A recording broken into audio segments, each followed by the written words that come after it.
Back-to-back world champion Dodger baseball on Sportsnet LA is brought to you by Carl's Jr.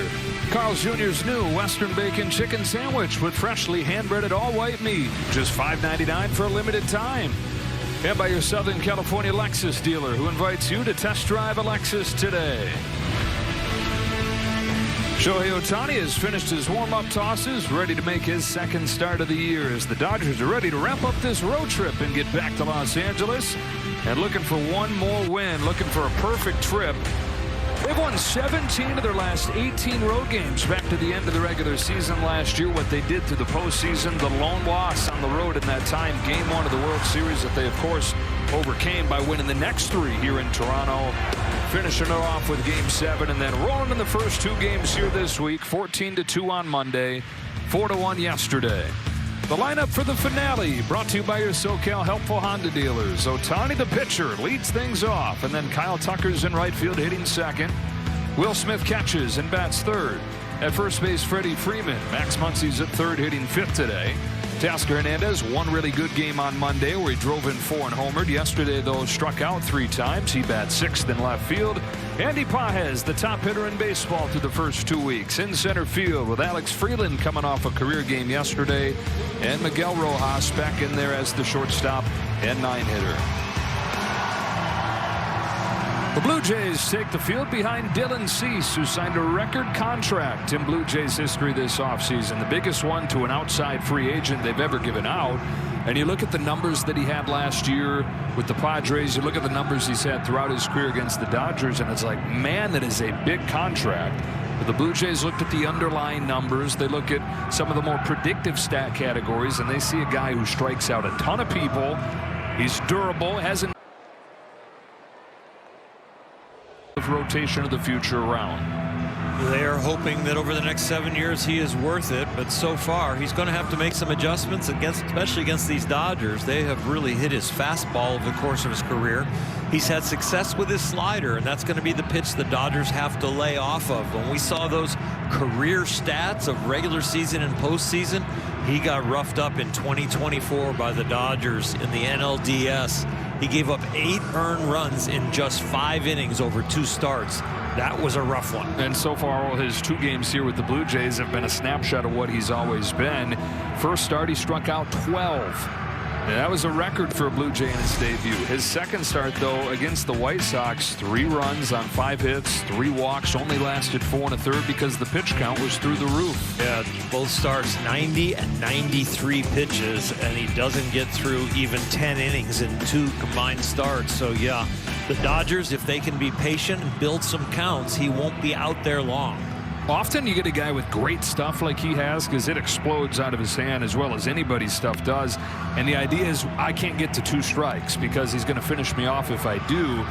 But if you can pull back a little bit on that with a guy that lacks command like him, it can be a quick day. Yeah, what he'll do if he gets ahead of you, he's really going to try and make you chase, and you can still build a count after an 0-1 count with him. And so that is something I would think that the Dodger hitting coaches have stressed today. Don't be anxious to put the first ball in play. Anytime we talk about great pitching matchups, somebody always says, well, the pitchers aren't going head-to-head. Except this time they are, because Ohtani leads things off for the Dodgers, hitting .375 on this road trip with 3 home runs. On a 1-0 pitch from Dylan Cease. Jumps out of the way of a fastball. It's a little inside, ball 2. He has struck out as many hitters as anybody in his career, but he also has the worst walk rate of anybody since he debuted. 30-year-old from Milton, Georgia, has one that he likes. And now ball 3. Shohei had a 4-pitch walk yesterday. Building one right here.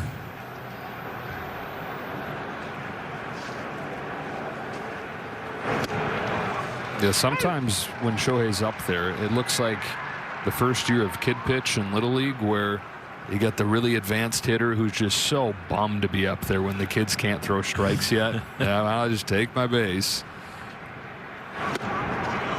Little high, leadoff walk.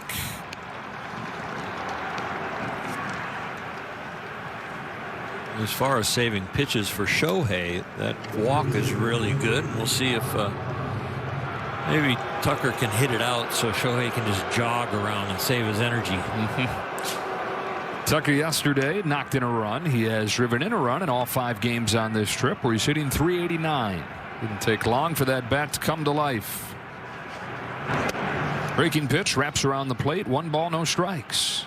Dodgers averaging 10 runs per game on this road trip. And you go from what's wrong with the offense to 11 games in, they're the #1 offense in baseball.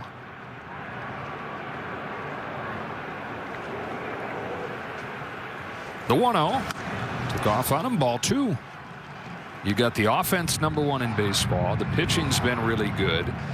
The defense, I think, is the part that nobody's talked about, just because there's so much to focus on that's been good outside of that. But the Dodgers have only committed 1 error over their first 11 games, and it was a catcher on a throw on a stolen base. So in the field, none.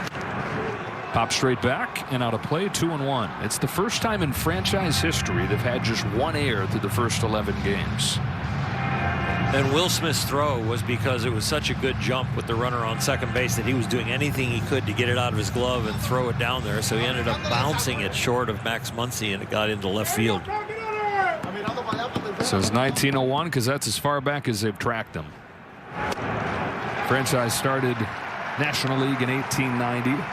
Weren't tracking errors for that first decade. Bridegrooms are saying, well, thanks for that. 2-2 on Kyle Tucker.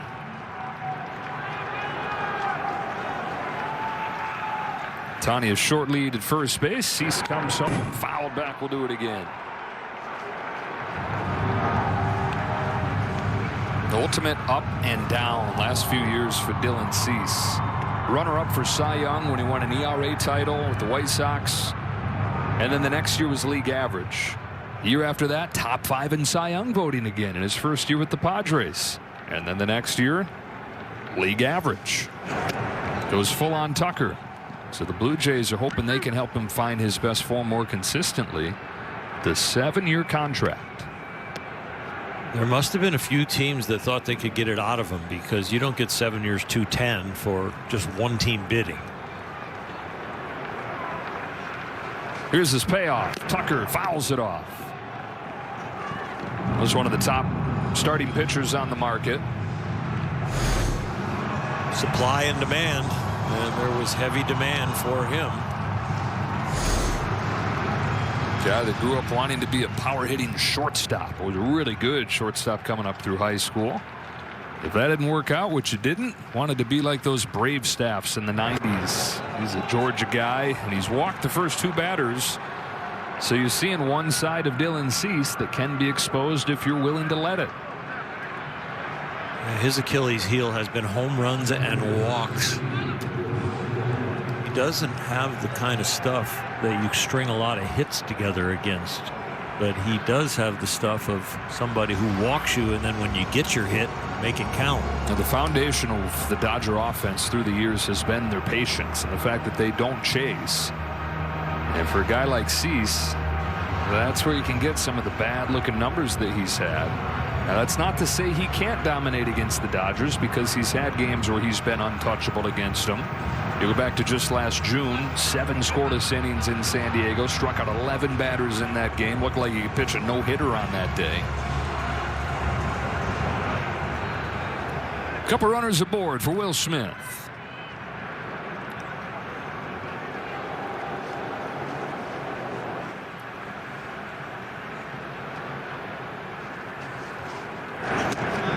Gets strike 1 for the first time. That's 5 of 14 pitches that have been in the strike zone. His zone percentage over the course of his career is only 37%.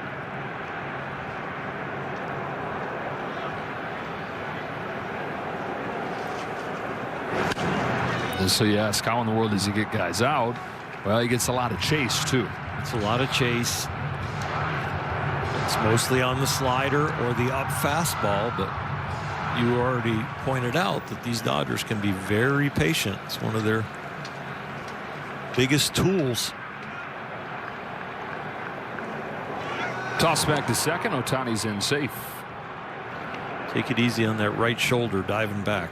And the left arm after yesterday on the throw. Got hit.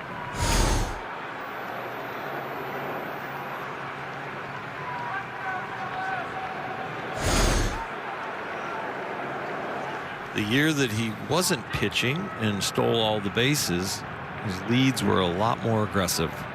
You don't want to be diving back when you're pitching. 2-strike pitch to Smith. The fastball misses high.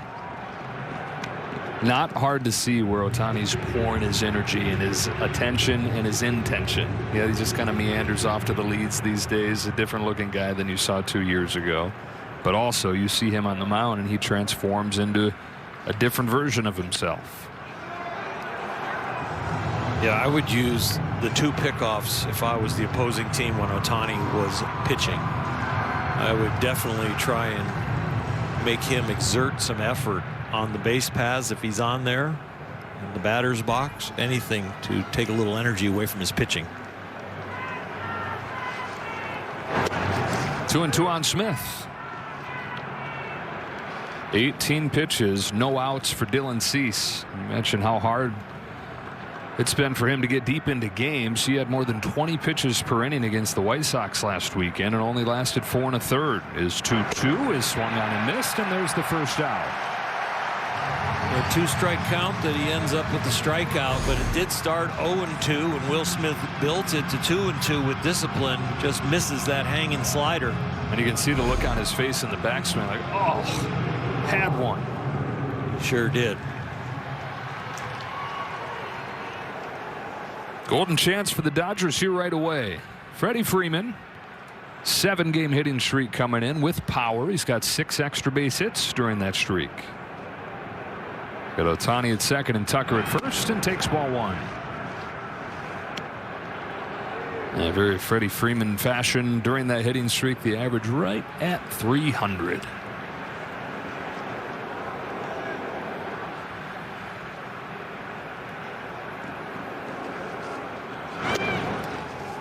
Two and 0.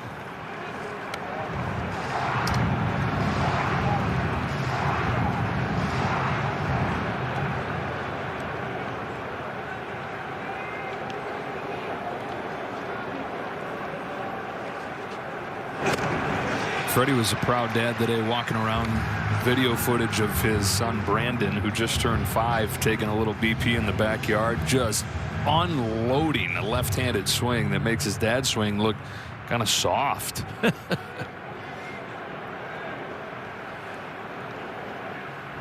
2-1 pitch to him. Line to second. That's going to be a double play that will get Dylan Cease off of the hook in this first inning. Dodgers strand to pair. Shohei Ohtani takes the mound when you come back.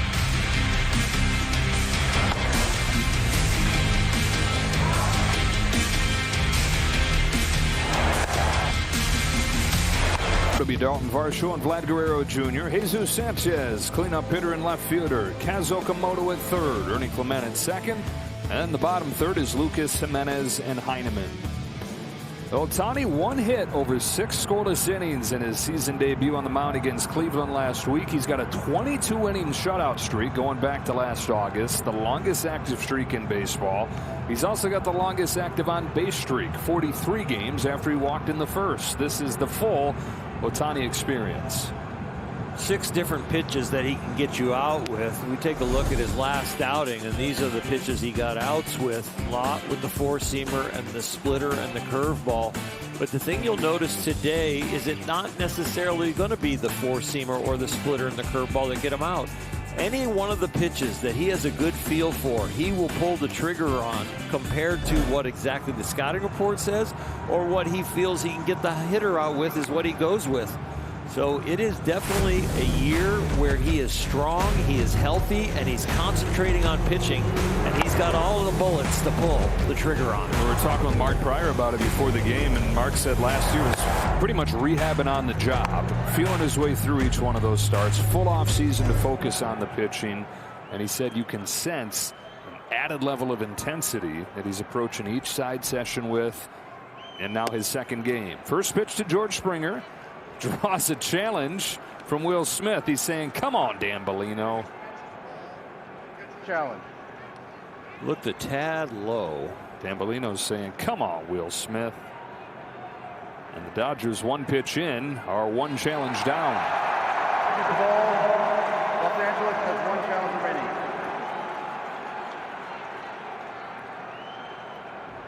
First batter that Ohtani's facing is a guy that has hit him as hard as anybody. George Springer's 9 for 17 with 2 home runs against Ohtani. Yet to really get going this year. He did knock in a run with the double yesterday, but as you can see, it has not been a repeat of last year, which was his best year. Suddenly, at the age of 35, that sinker just accelerates under the swing for strike 2. Yeah, there's a difference between pitching and exploding towards the plate, and that's the difference between Ohtani last year and this year. He was pitching, he was throwing, but now he's exploding. There's an intent and a passion about his pitches.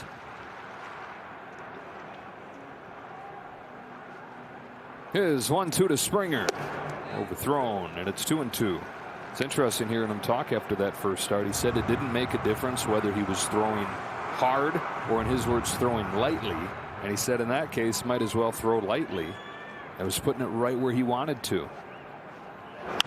Last year, he said, knowing the history of coming back from Tommy John surgery and having gone through it himself once where command usually just isn't there, he said he pretty much put the effort into throwing harder, knowing that that would be his best way forward. Whereas this is a more finesse version of it. Still 97 to 99, but throwing lightly. Base hit for Springer to lead things off.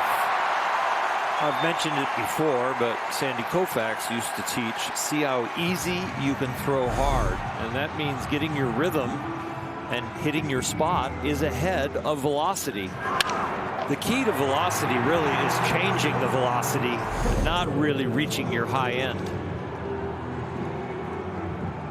You mean that throughout an arsenal, or you mean changing velocity on the fastball? No, changing velocity throughout your arsenal and a little bit on your fastball, but your fastball velocity you change maybe 3 to 4 mile an hour, especially between like a 2-seamer and a 4-seamer, but it's how the ball is hitting the air that's changing the velocity, not really your arm speed.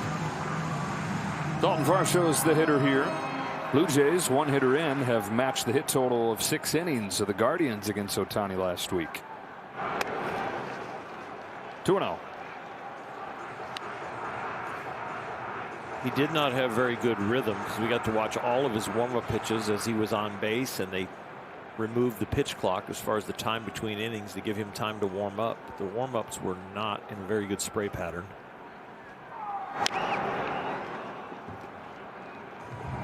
Two balls and a strike on Varsho. And as we've seen through his time with the Dodgers, he'll take whatever he can as a source of motivation. So you know that the way Game 7 went for him on the mound, providing a little bit of extra motivation here today. Just had 2 1/3 innings in that game. The home run to Bichette.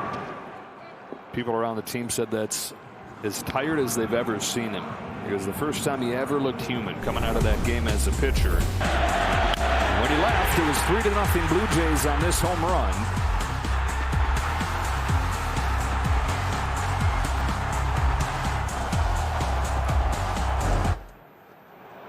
Close play at first base, but Springer's in there safely.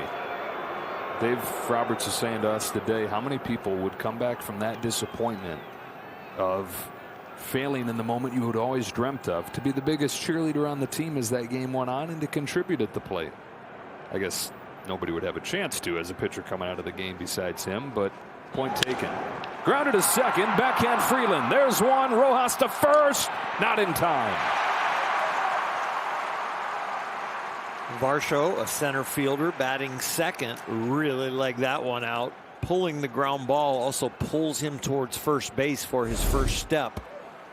And so as this ball is hit hard, and you think hard enough for a double play, Varsho still beats it out.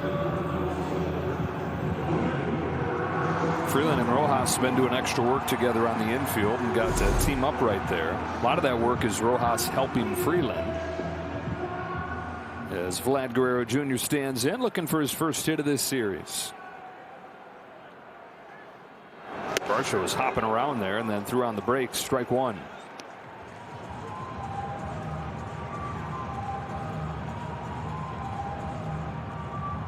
Guerrero, 2 home runs against Ohtani. Including one in the World Series last year. 1 ball and 1 strike. Game 4 at Dodger Stadium.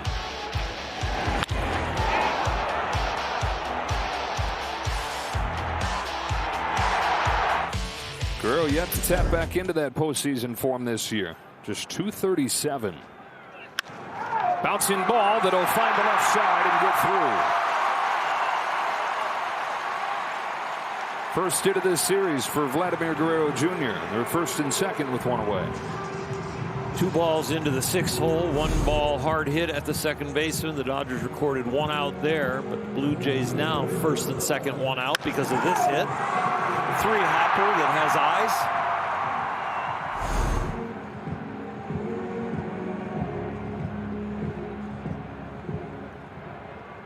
eyes. Jesus Sanchez. Blue Jays been looking for that big hit for a week. Looking for their first lead since last Wednesday, having lost 6 consecutive games. Only 11 runs scored in those 6 losses.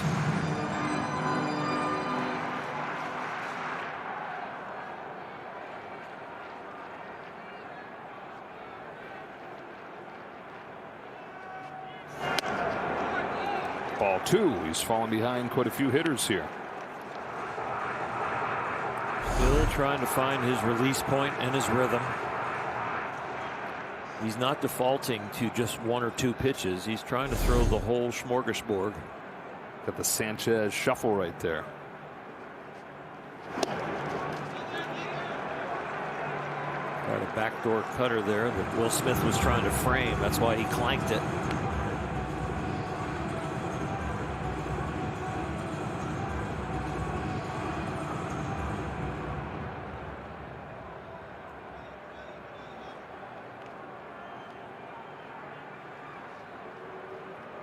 Shohei is the complete opposite of Alex Vesia between pitches.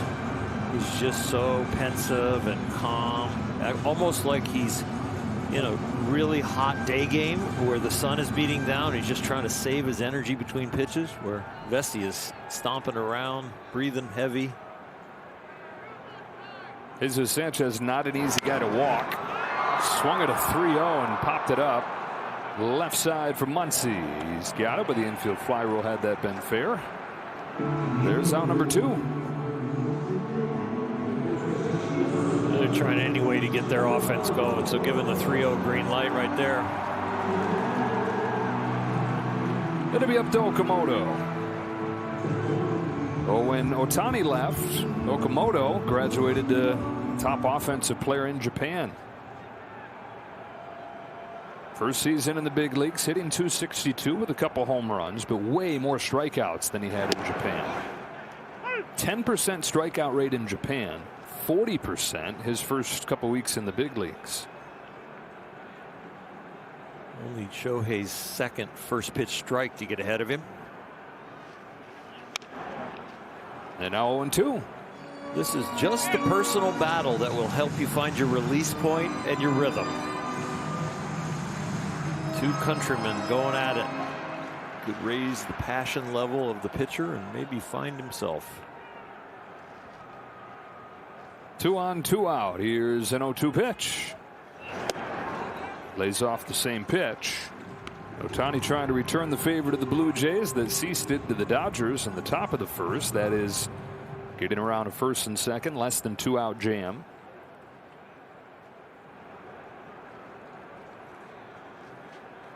Fastball sneaks by him, and when I say sneaks, I mean 100. Flames by. Ohtani with a strikeout to slam the door in the first.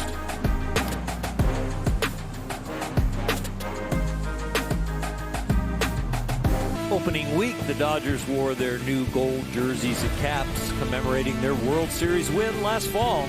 Head to MLBshop.com to score the same ones.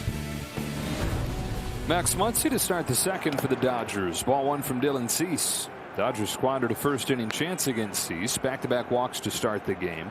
Took him 19 pitches to record his first out. 4 pitches later, he was in the dugout getting a double play on a line out from Freddie Freeman. Muncy hits a high fly ball to right center field. Hit it hard, but got under it. And Nathan Lucas will make the catch for the first out.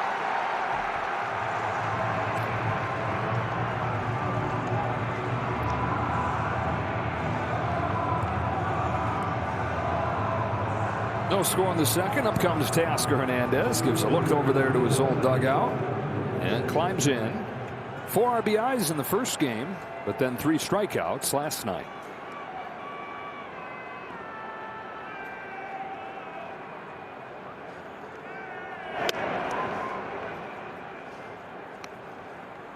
It's been odd being in this stadium with it having such a hush over it.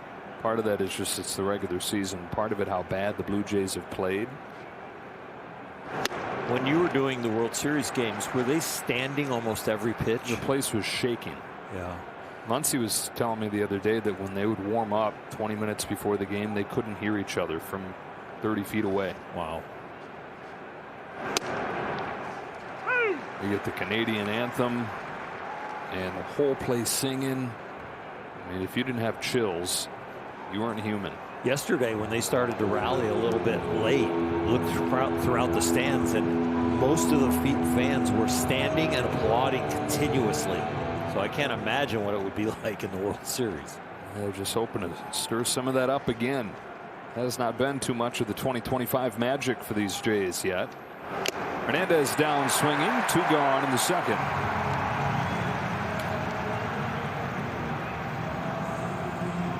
It brings up Andy Pages, who's got an 8-game hitting streak, hitting above 500 in that time. It doesn't matter what they throw him. It doesn't matter where he hits it. He hits it hard, and he's finding a lot of holes. He is earning that average. First pitch sweeper. He offers. Strike 1. We were talking yesterday about the changes that he's made to the approach and to the setup, and we gave you just talked you through it, but we've put those side by side to show you. A little over aggressive right here, down to 1-2, so you can see how upright he was. Go back to his rookie season, and much more structured stance, more on his legs and that bat flat on his shoulder this year. Yeah, it's the spine angle a little bit more forward, and it's the knee flex a little bit more bent where the knees are over the balls of his feet, which connects him to the ground. More weight into the ground because of the head forward, and more weight connected to the ground because of the knee flex. Well, this is the old version of Andy Pages in that at bat, and that's a 1-2-3 second for Cease.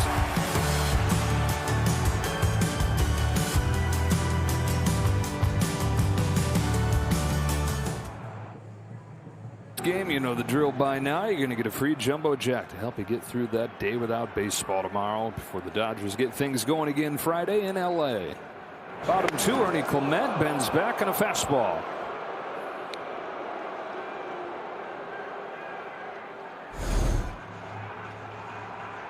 Cease in his first inning threw less than 50% strikes, posted a 0. Shohei in his first inning just barely over 50% strikes, posted a 0.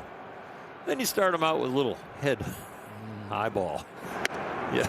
A little chin cheese. Clement yesterday dropped down a bunt hit, and I think that's when you were referencing everybody kind of getting up, standing, hoping that they could get it going. That was the first glimpse of what made them last year. Those small ball plays, putting it in play, sparking rallies like that, but nothing came from it. The 6 innings from Yamamoto, the 3 scoreless innings from the bullpen to finish it off. 1 away in the second for Nathan Lucas. Lucas is 0 for 2 yesterday. He's 2 for 17 in this young season.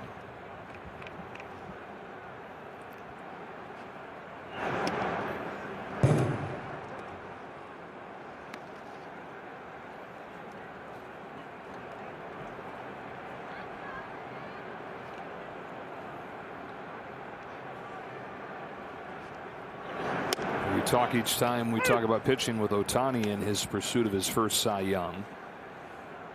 You don't think he didn't see yesterday Yamamoto do what he did, and he knows that that's his top competition right there with Paul Skeens. Fouls it off Will Smith. 1 ball and 2 strikes.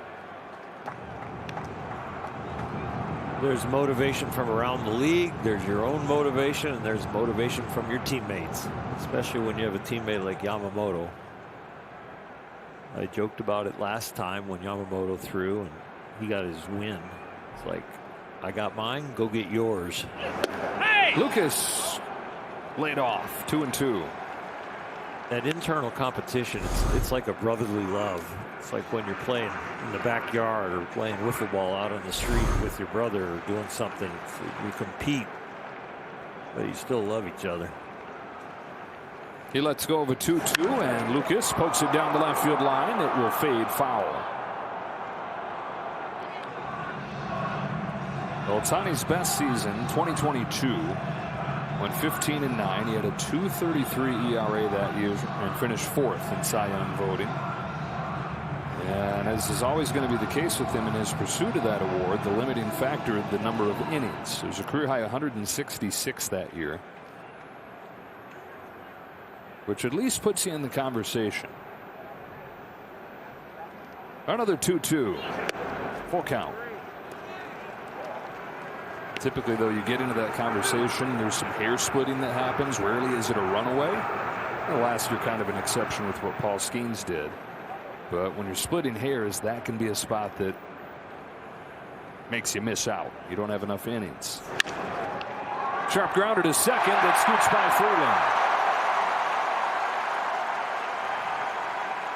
That is the first fielding error of the season for the Dodgers. Be interesting to see this last hop because he has been so sure-handed and made some outstanding plays, but yeah, that ball just kind of snuck up on him a little bit. Oh yeah, it did take a bad hop. Yep, low hop, and then a catapult there at the end on the last one. Had to have been. I mean, it missed the glove by a foot. Yeah. Jimenez, runner goes first pitch. They'll stay out of the double play as a result. Freeland goes to first. Throw back to second. Lucas was going pretty crazy like a bull in a china shop there, rounding second. I didn't know if Freeland was going to think about trying to throw behind him, but he takes the sure thing. 2 out. Well, Freeland gave it a glance, and there is a turn at second base, and he saw the angle he took going into the bag. Talk about great baseball clock by Alex Freeland, being able to pick up all that information and still have an accurate throw to Freddie Freeman. So he gets the second out and leaves it up to the 9-hitter Tyler Heineman. Came off of the bench yesterday with 2 outs in the 9th inning. Struck out against Edwin Diaz to end the ball game. 3:57 though, and what has been limited time to this point, but will increase moving forward with Alejandro Kirk hit.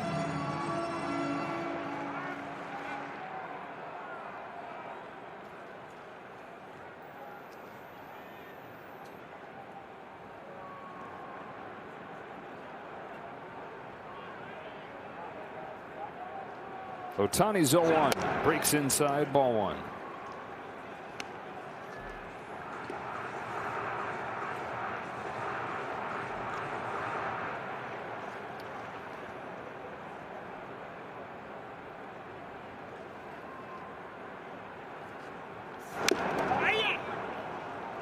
One and 2. Heineman out of the Palisades, 34 years of age, then UCLA. Last year, hit .289 in 60 games, solidified his case as the backup catcher to Kirk. He's been with 5 different teams over 7 years. This is his 3rd stint here in Toronto.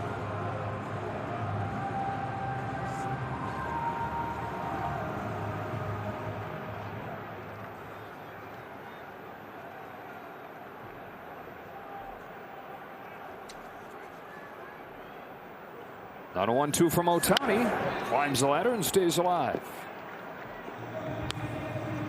And before that relative breakout season for Heineman last year, the previous 2 years, a total of 20 games in the major leagues. A little bit with the Blue Jays, but then he played 3 games in Boston, 2 games in Pittsburgh, came right back to Toronto. Fouls off another.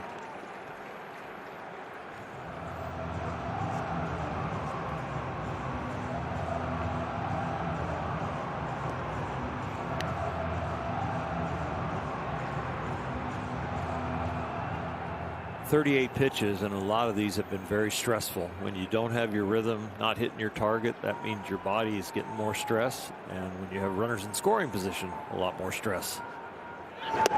Nice splitter right there to finish off Heineman and the Blue Jays in the second.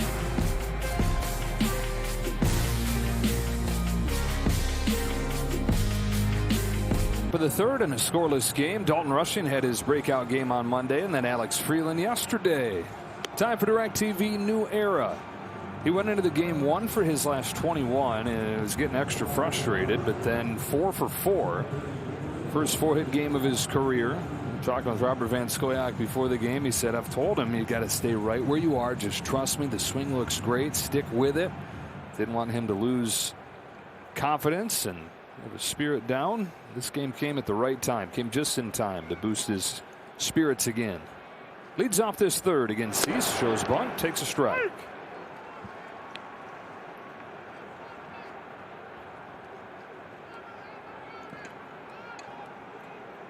This is the part of the order that did it for the Dodgers yesterday.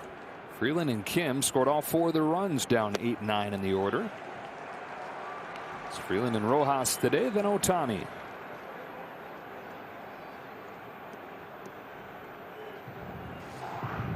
Yesterday and really all season, bottom third of the Dodger lineup, by far the best bottom third in the majors. That's not always been the case in recent seasons. 0-2.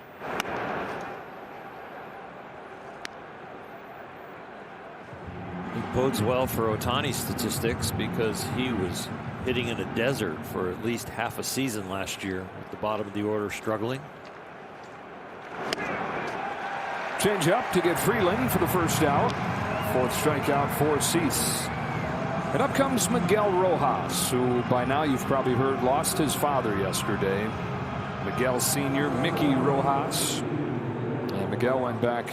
He was scratched out of the lineup, went back to the hotel and just got on the phone, connected with all his family. I think that we all kind of thought that he would be away until the team got back home, but he said his dad would have wanted him to play.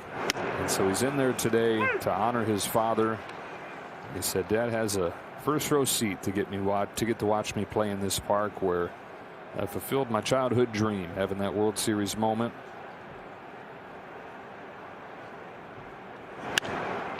Fly to center field for Dalton Varsho in the second out of the third. He said today would be an emotional day. It would be emotional just to honor his father and how many special moments have happened in this stadium, from winning the World Championship, from him hitting the home run, and this is him prior to the game having a moment to himself.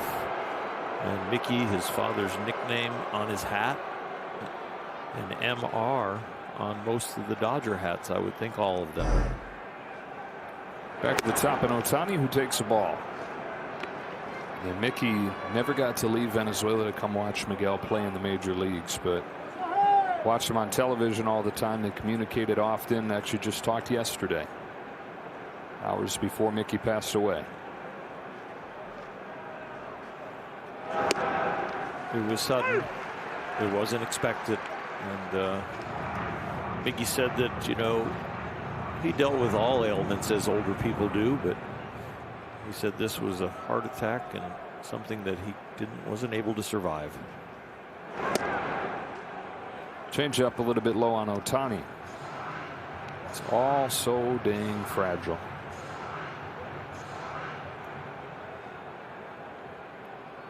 Mickey had a press conference and Kirsten was right there with him. And he held it together, but you could tell his voice was breaking.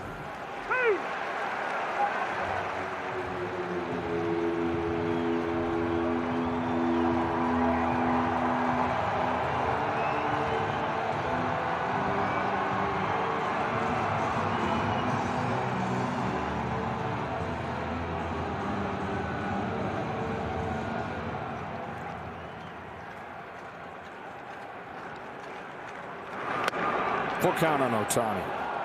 Shortness of it, the fragile nature of it, though, is what gives meaning to the time we do have. Each day we do get to spend.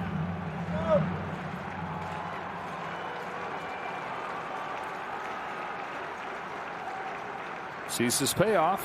Shohei swings and misses. Strike 3. Middle of the third. No score. Back-to-back world champion Dodger baseball on Sportsnet LA is brought to you by Jack in the Box. Jack's new Smash Jack Sliders Munchie Meal with a chance to win the $75,000 prize for Jack's 75th anniversary. Back in the building where the Dodgers hoisted the hardware last year. It's scoreless in the bottom of the third. The Dodgers going for the sweep over the Blue Jays. Ohtani has pitched around some traffic in both innings, and the Blue Jays will now get their second look at him with the top of the order coming up here.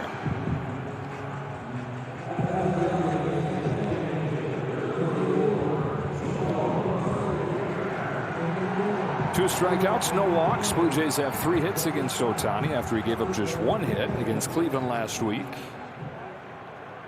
Shohei looking for an efficient inning. 39 pitches through 2 innings is an awful lot. First one to George Springer. Drifts inside for ball 1. Springer singled his first time. Trying to get his season started at just 178 after he hit 309 last year. This is more in line with where he was in their last place season in 2024 when he hit just 220. That was the end of what had been a regression really every season since coming to Toronto. Now in the final year of that 6-year contract. Couldn't lay off, and it's 2-1.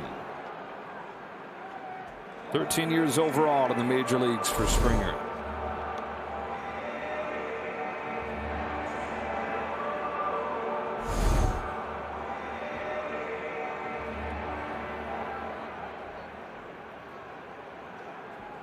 Here's a 2-1 pitch. Ball 3. Springer looking very hitterish, meaning he looks like he's cheating on every pitch. You saw it on that 2-0 check swing. Couldn't get the bat out of the way.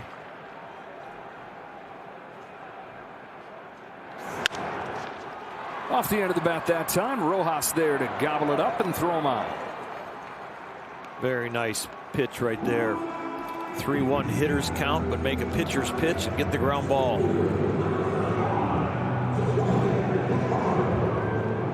Bottom 3, bases empty. 1 gone for Dalton Varsho.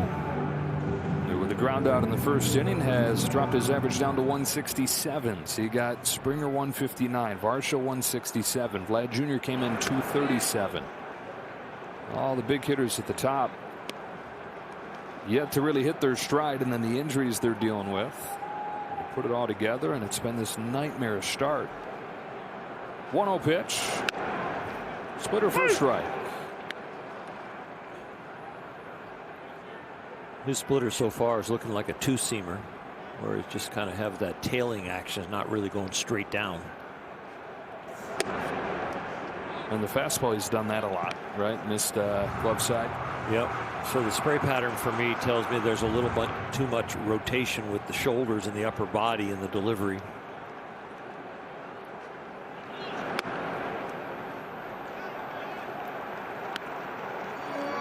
So you miss arm side, that's where the release point is early. And if you miss into a lefty, that's where the release point is late.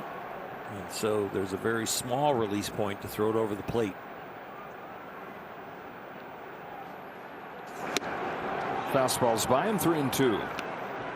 That's the pitch that can get you back in line north-south compared to too much east-west. Is a 4-seam fastball straight over the top.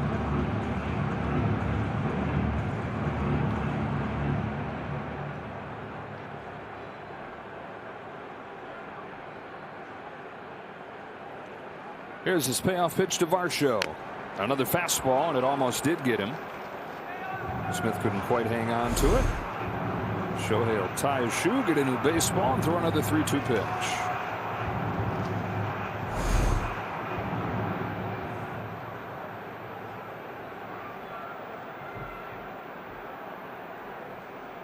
Here it comes. Popped out of his hand for ball 4. And his shoe's still not right. This is as much as I've ever seen him struggle with command. Yeah, the spray pattern is consistent. It's arm side high or pull.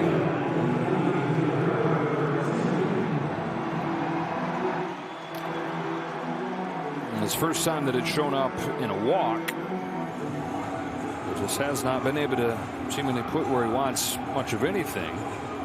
Still, though, no damage done. Runner at first, one away. Varsho's got good speed over there. And Vlad Jr. coming up. Will needed a little maintenance on something.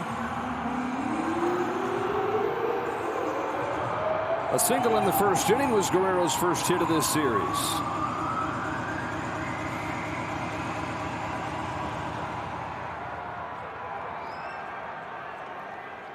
Quill got a new glove. Vlad Jr., the Montreal native. Off of Smith's new glove, and into scoring position goes Varsho. So you gave me a broken glove. Yeah, Pop-O-Matic right here. This is a clank. Let's see why. Oh, it got off the heel of the glove. The old one has some ripped leather.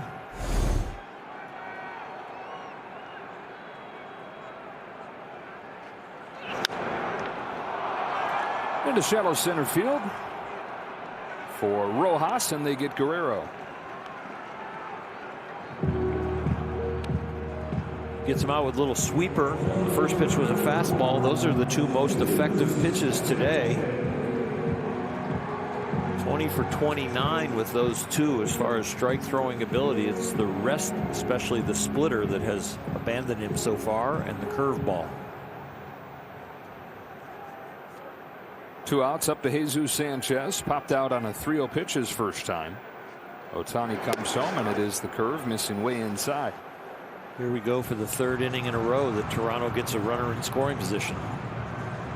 Below 200 in this series with runners in scoring position, and throughout this losing streak. But a few chances in tight games where if they had gotten just one hit would have been a different outcome. Look out, ball 2.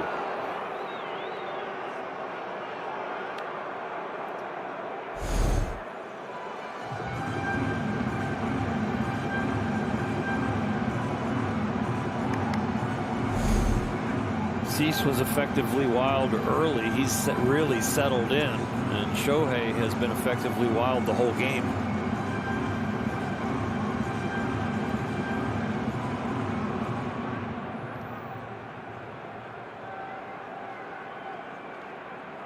Varsho at second. Walked and took second on a pass ball. Ohtani's 2-0 is right down the pipe. Strike 1.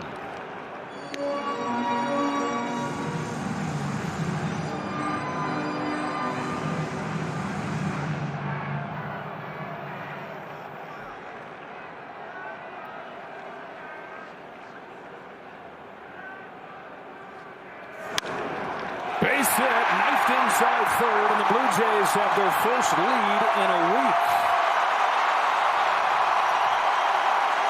Taking advantage of the Dodgers' sloppiness in this inning, the walk and the pass ball set the table for this RBI double. It's a ball down below the knees, but he goes down and slaps at it and finds a hole down the left field line. Two-seamer or four-seam fastball down, just slashes it down there past Muncy. He's kind of been backed into throwing the fastball or the sweeper because the split and the curveball are not working so far. 2 outs now. Okamoto. The sweeper takes off. Okamoto, one of the 2 strikeout victims, first time through the lineup. Ohtani already at 59 pitches, about 20 pitches per inning.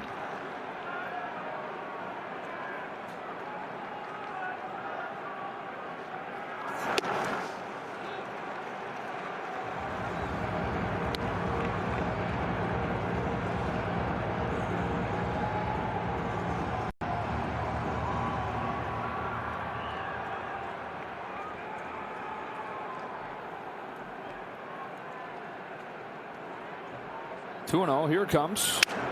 cracked his bat. Sinker knifes in there to his hands and ends the inning. But the Blue Jays are on the board first on a double from Sanchez.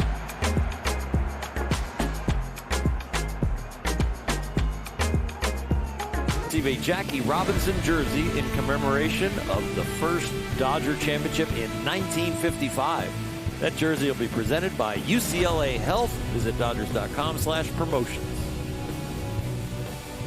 Well, the Dodgers put the first 2 men on base against Dylan Cease today, but he's retired 8 straight since. Kyle Tucker walked in that first inning, and it's Tucker here to open the 4th. Got 5 strikeouts out of those 8 hitters. 2, 3, and 4 coming up in a 1-0 game. Ball and a strike on Tucker. Kyle was talking earlier today about how close he was to coming here to Toronto. He didn't give it a gauge necessarily, but did talk about how hard they went after him. Brought him in here, showed off all the facilities to him. Smacks this ball to left field for Sanchez in the first out of the 4th. Ernie Clement flew down to Florida to take him out for a round of golf. Try and not necessarily make a last push, but just to be there to answer any questions he may have. Had old teammates, George Springer, Miles Straw, guys he played with in Houston, telling him that he'd love it here, trying to get him to come here. And ultimately, Toronto offered him a contract twice as long as anybody else, just half as much per year as he wound up getting from the Dodgers. 1 out in the 4th inning for Will Smith.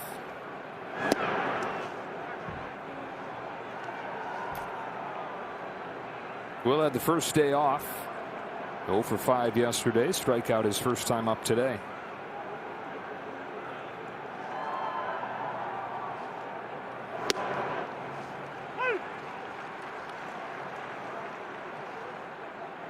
He started out those first 2 batters walking them. Since then, 9 up, 9 down. You see that 23 pitch first inning, 13 pitches the first 2 hitters.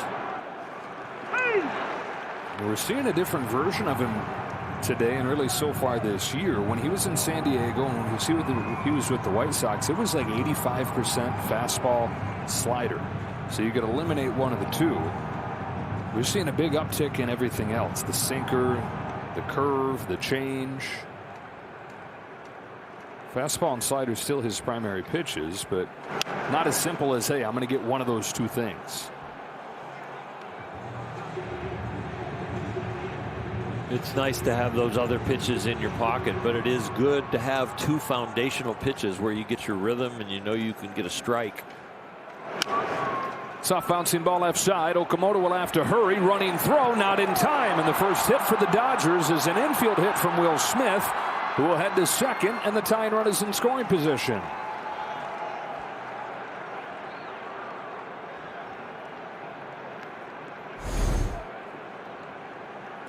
Will Smith is going to beat this out, so I'm sure he gets the infield hit part of this. And then maybe an error on the throw as it hits him. Base hit and an error. And a chance for the Dodgers to tie it with Freddie Freeman coming up. Clubbed the line drive his first time, but right at Clement into a double play to finish off a first inning scoring chance. Up the middle, base hit center field. Here comes Will Smith. Varsho is playing deep and his arm is not good. The Dodgers have tied it. Will Smith knocks in Will Smith 1-1. Freddie Freeman knocks in Will Smith 1-1. Dodgers have built some counts and some pitch counts, but that was early on. Now Freddie just attacking the first firm and straight thing he sees. Right back up the middle. And hits it hard enough to have a 2-hopper and get himself an RBI. Will Smith hustling to second base as the ball got away. Thrown to first after it hit him. And now scoring. And it is another error on the Blue Jays that leads to a run. 10th error over the first 12 games. That's 4th most in the majors. Now it's Muncy who took ball 1. High strike, 1-1. Dodgers didn't have a hit coming into this inning. Back-to-back hits. And we are tied up. Blue Jays' first lead since they were up 1-0 in the first inning against the White Sox last Wednesday. Very short-lived.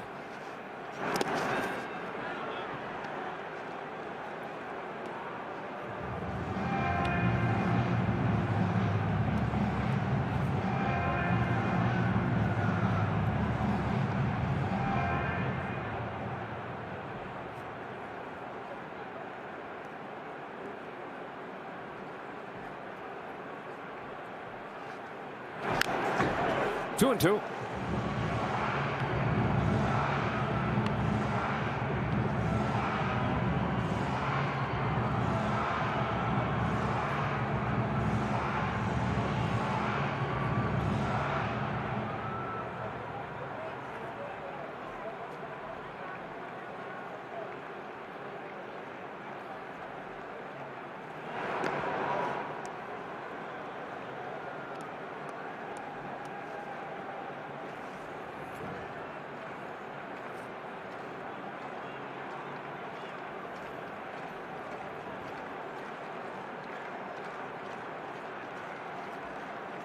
The 2-2 from Cease. Muncy turns on it, drives it down the line. If it's fair, it's gone. Just foul. There was never a doubt about the distance in that one.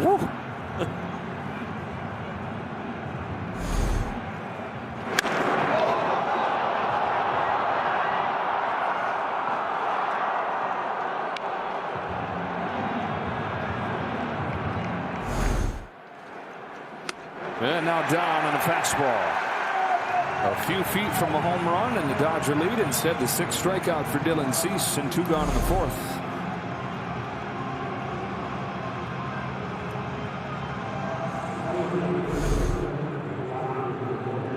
Freeman at first. Here's Teoscar Hernandez. One of those 6 strikeouts, his first time.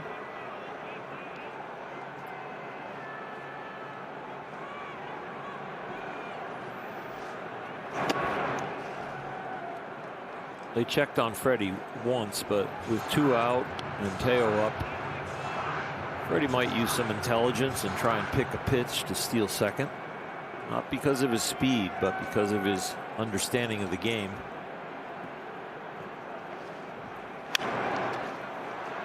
Way up there on the left side of the diamond. On comes Okamoto from third to end the inning. But the Dodgers have tied it. Freddie Freeman drives in Will Smith. 1-1.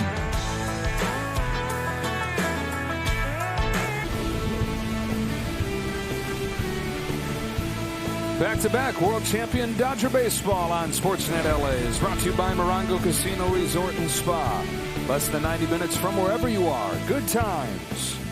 Back here in Toronto, tied at 1. The Blue Jays have snapped Ohtani's 25-inning scoreless streak. He pours in strike 1 on Ernie Clement. 6, 7, and 8 coming up here. They've done it off a fastball that is higher velocity than his first start. It's up almost 2-mile-an-hour difference on the average today. Right around 98. Almost 99. First start was right around 97. Better velocity, but command has not been as good. Yep. Which is a trade-off that they'll usually make. Pop up, shallow right. And Freeman instead of Freeman. Usually make not because you want to make that trade-off, but you're going to have to in most cases.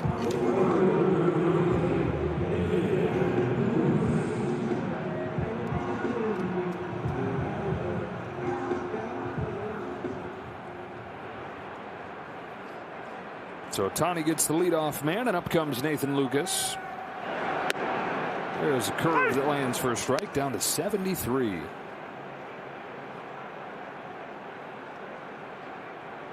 There's a 27-mile-per-hour speed separation from his fastest to that one there. Splitter again fading away.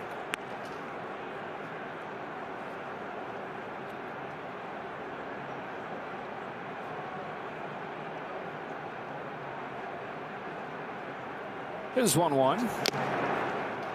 Strike 2. That one got Will Smith, I think, on the thumb on a foul tip. That's how Toronto lost their captain. The heel of the glove. A little bit more protection there, but that jams his wrist. Unless he got it on the throwing hand on the backswing. I also saw him shaking his right hand. Was there a backswing there? Let's take a look.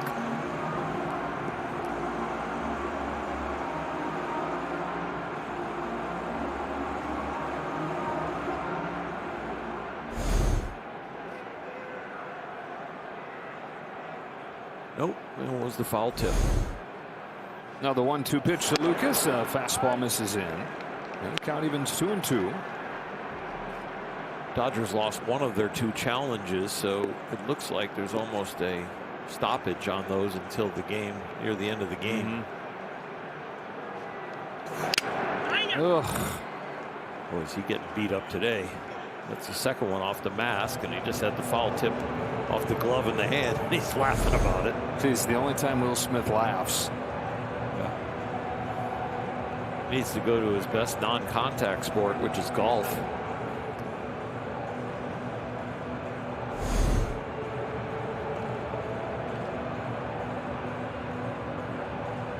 What can get Will Smith to laugh and smile? Is it a good joke? Is it a fun time? Nope. It's a foul tip straight to the face. 2-2 to Lucas. We'll do it again. They're asking Dave Roberts the other day how long it took him to appreciate what he had in Will Smith, and he said it didn't take long to realize how steady the personality was, how he just did not get rattled. So Dave said he trusted Will as fast as he's ever trusted any player. 3-2 on Lucas. Didn't hurt that he was hitting as soon as he arrived and hitting in big spots.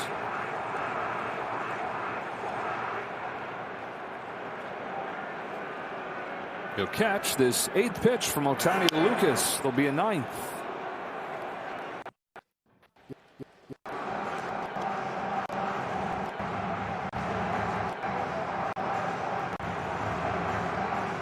Saw Shohei get frustrated yesterday when he got hit on the left elbow on a throw back to first base from the catcher. Pop up down the right field line. Freeman and Freeland again. Freddie Freeman this time. Your turn. The only thing we've seen Shohei get frustrated with today is really his split finger fastball, which was his best pitch in his first outing. But today, now looking at his fingernail, his skin coming off, he just hasn't been able to get on top of it. You might be saying it's slipping out of his hand, but I think it's really more the rotation of the delivery is not good for that pitch. Curve is in for a strike on Jimenez, and he seemed to have found the range on that in this inning. Yeah, that has really helped where he's getting to the front of the baseball with that pitch now.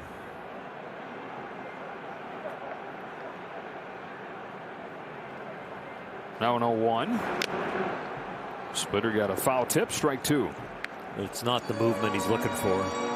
Even though he gets a strike, you're evaluating your execution, and he still would put that on a low scale.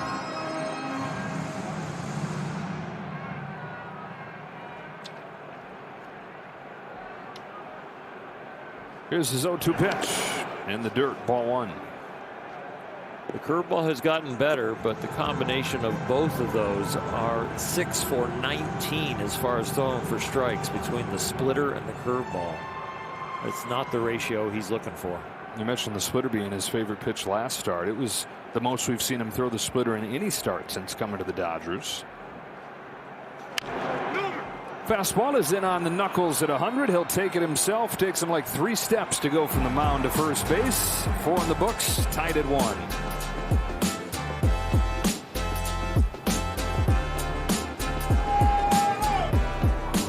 Baseball on Sportsnet LA is brought to you by your Toyota dealers. We make it easy. They're a day late for the 77-cent hot dog night.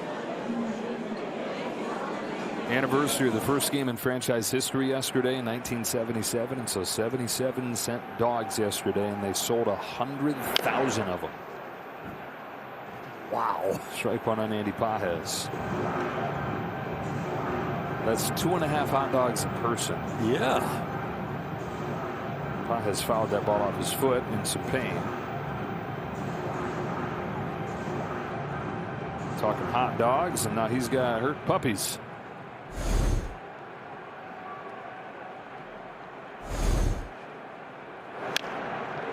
Almost did it again.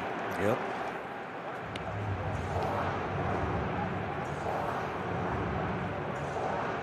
You know, the Dodgers just 2 hits against Dylan Cease, but they strung them together last inning to tie the game. Bottom of the lineup here. 0-2 pitch to Pages, outside ball 1.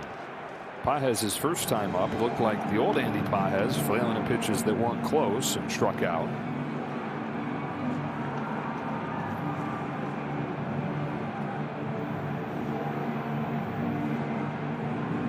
Dropped his average all the way down to 442. Ugh. Slumping. 2-2. Still in some pain. He's gritting his teeth there.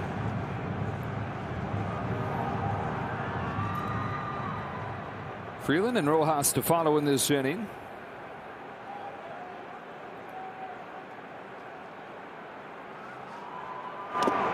He's worked the count full. More patient this time than his first time up there.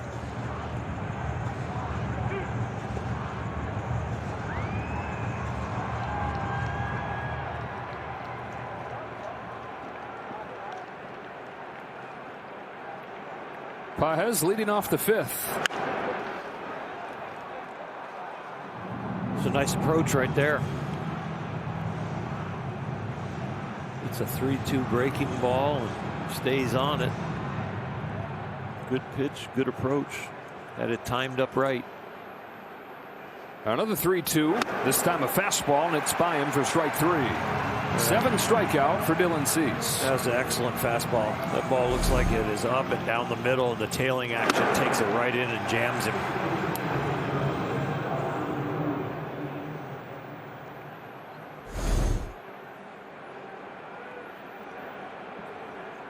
One gone, top of the 5th. Alex Freeland struck out his first time.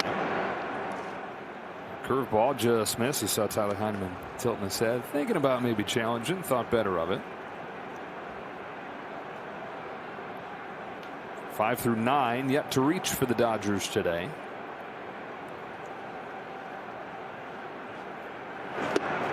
Couldn't lay off. Strike 1.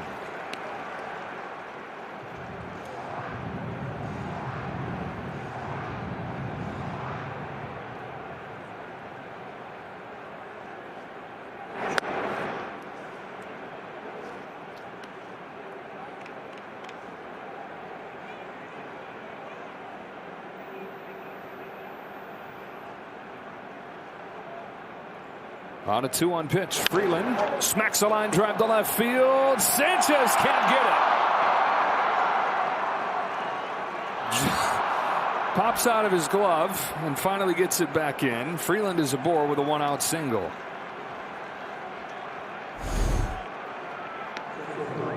Gives it an effort. In the leather, glove folds, ball rolls out. He would say that I should have had that. I should have been able to figure out a way to keep it in my glove. Go ahead, run is aboard. Miguel Rojas coming up. And we check in with Kirsten. Thanks, Joe. Well, while Miguel Rojas is playing with a heavy heart today, he's also playing here in Rogers Center with a lot of amazing memories. Of course, we've talked so much about that Game 7, game-tying home run to force extra. So if you look at his cleats, he actually had these shoes designed just for this game. He worked with an artist out of San Diego named Born to Create. He just wanted to continue to commemorate the memories of being here, being back-to-back champions, and he especially wanted to wear them in a place where, of course, he made some history and made it all happen, guys. Had 1 home run, Kirsten, over the previous 3 months before that 9th inning at bat. Hadn't hit a home run against a right-hander all year. Hadn't had a hit in a month. When Dave Roberts decided to play him, thought it was a double. Knew that he hit it hard, but thought it was off of the wall. He said, I got to get to second here. Did the go-ahead run in scoring position for Ohtani, and then it kept on flying. Got out by a safe distance. Joy and relief and thoughts of all his loved ones as he rounded the bases. Said a feeling that he's only had a couple other times in his life. He had it when he won a championship in Venezuela, where it is just such heightened emotion, those Venezuelan winter leagues, and he had it his first hit in the big leagues. Joy, relief, thoughts of everybody that helped him get there.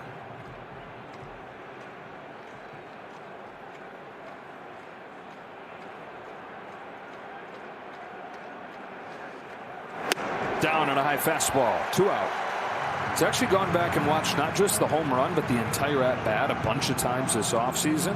And he said not just because of the way it finished, but that it's the best at bat of his career. He went up there with a specific plan and now uses that at bat as a teaching tool for himself when he needs a reminder of what it should look like. He's looking fastball the whole way.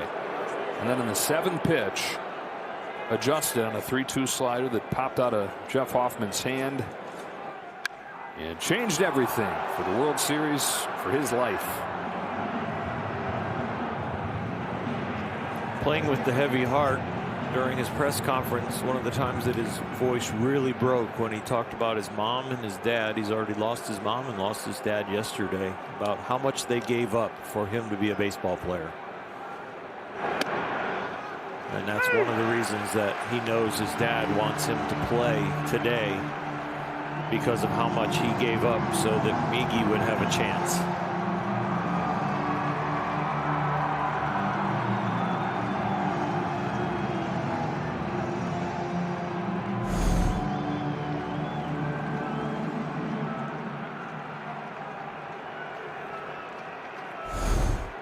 Freeland at first, 2 out, and an 0-2 pitch to Shohei Ohtani. Got him. Been a painful couple days for Ohtani. He's at first base. Into scoring position goes Freeland, and Tucker's got a chance to put the Dodgers ahead. Yeah, and Ohtani's first at bat where he walked, he had one down by his puppies and got out of the way, but this one not quite quick enough to get out of the way of this one. So that's a hit batter to go along with the 2 walks from Cease, but he's been able to bully his way around it for the most part with his 8 strikeouts, over 4 2/3, and it will be up to Kyle Tucker here in the 5th inning. Tucker hitting close to 400 on the trip, has knocked in a run in every game on the trip coming in today. Dodgers looking for their first 6-0 road trip in 7 years. And looking for an 18th win out of their last 19 road games. Back to the end of the regular season last year, counting the postseason. Cease starts him with a changeup, gets strike 1. Blue Jays scored in the bottom of the 3rd. Cease could not execute the shutdown inning. In the top of the 4th, Freddie Freeman got the RBI.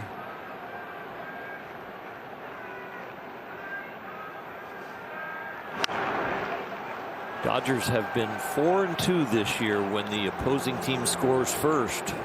That is the best in the major leagues. They've got a chance to make that 5-2 since Toronto scored first today.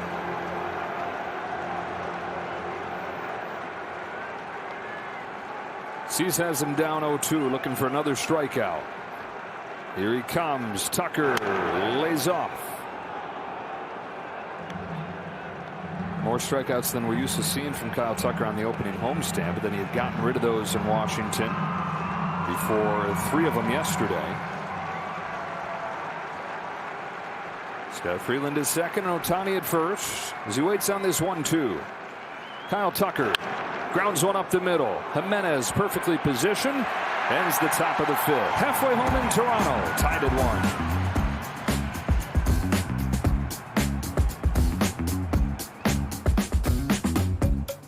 Kitty night on April 13th. The first 40,000 fans in attendance will take home a unique Dodger-themed Hello Kitty hoodie. It's not a kitty, it's a hoodie. Visit Dodgers.com/promotions. Back at Rogers Center in Toronto, tied at 1. Identical line scores through 4.5. And Shohei Ohtani goes out to the mound on a day where he's not had his best command, has still held the Blue Jays to just the 1 run. Only 2 strikeouts, but 9 of the 14 batted balls have been on the ground. That will get it done. 9-1 and 2 are due up for the Jays here in the 5th. Toronto trying to end a 6-game losing streak. The Dodgers trying to make it a 6-0 road trip. Headed back home for the Texas Rangers, the New York Mets, and a homestand that'll begin on Friday. Mark Prior to the bullpen phone. Tyler Heineman heads up there to lead off. Ohtani only has 2 strikeouts in this game. One of them was against Heineman back in the second.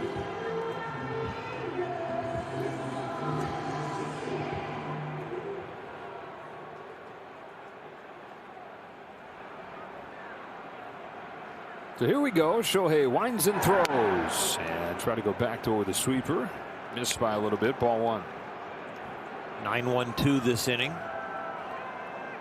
Top of Toronto's order. 2 of the 3 have hits and 1 has a walk. So Penn might be stirring a little bit just in case, maybe for Guerrero, who will hit 3rd after we get back to the top. 79 pitch for Shohei. Sky to the right side. Routine for Freeland. Been a bunch of pop-ups over there. Eventually comes down. Freeland makes the catch. 1 gone in the 5th.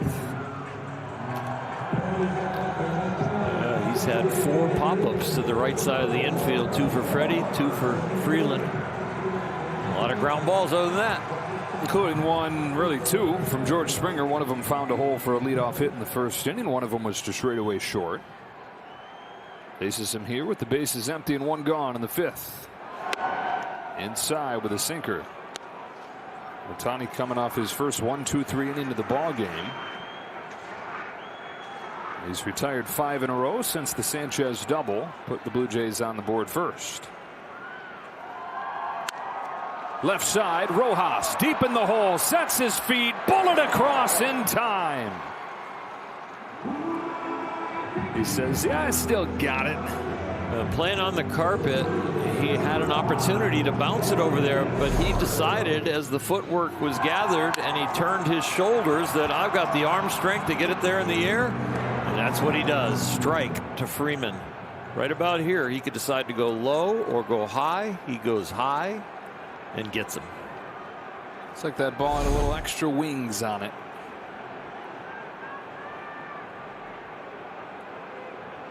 Two outs for Varsho. Grounder along first. It's a fair ball. Freddie Freeman feeds Ohtani, and a 6-pitch 5th inning for Shohei. There's that quick inning he's been looking for.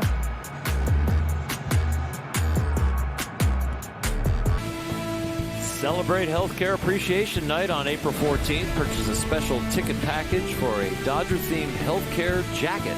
Visit Dodgers.com/promotions. Well, Dylan Cease had a long first inning, but here he is pitching into the 6th. They'd be able to say the same thing about Shohei Ohtani after his quick 5th inning. Will Smith leads off, takes ball 1 from Cease. Yeah, we saw Mark Prior go to the bullpen phone, but nobody in the bullpen got up. He was probably warning a couple of guys, if the inning gets out of hand, it's going to be you or you. But all they did was stir a little bit. Nobody picked up a ball. There's a conference going on for sure. Everybody involved there. You got both pitching coaches, the bench coach Danny Lehman, Brent Walker, Bob Guerin. Everybody but the hitting coaches over there. 2-0 to Will Smith. Little high, ball 3. Smith scored the Dodgers' lone run in the 4th inning. Had an infield hit, took second on a throwing error, and scored right after that when Freddie Freeman singled.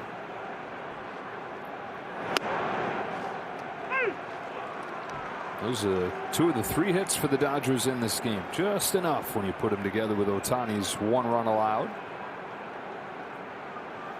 The 3-1 pitch. By the hands, ball 4. Leadoff walk. First one issued since the first 2 hitters of the game. The leadoff man aboard here in the 6th. Both pitchers have done a good job pitching around their lack of first pitch strikes. They've been getting back into counts and getting people out. You got a 1-1 pitching duel, but it hasn't been pretty all the time. Every day, Louis. Freeman to right field, his second hit. And again, it's Will Smith and Freddie Freeman combining to make noise for the Dodgers, as they did to score the run in the 4th. They're at first and second to start the sixth. Breaking ball up. Freddie doesn't miss it. Touches some outfield turf. Visit coming here from the longtime pitching coach Pete Walker. Dodgers with the chance for the lead here. Max Muncy's coming up. 0 for 2 today, 2 for 12 in this series. Last two pitches of his last at bat, Max Muncy saw a breaking ball up that he pulled for plenty of distance but fouled down the right field line. And then he struck out on a high and away fastball.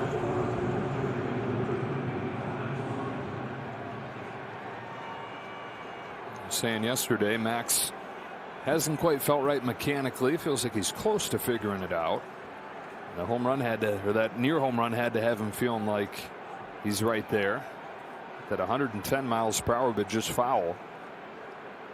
And now he's got Will Smith at second, Freddie Freeman at first. And the first pitch from Dylan Cease, spiked in there, stopped by Heineman somehow. Will Smith did a nice job with his secondary lead and kept his head on swivel and saw that the ball did not get that far away, and so held up and went back and retreated to second. Here you get a good look at it. He's ready to go, and then he's like, nope, that didn't get away far enough.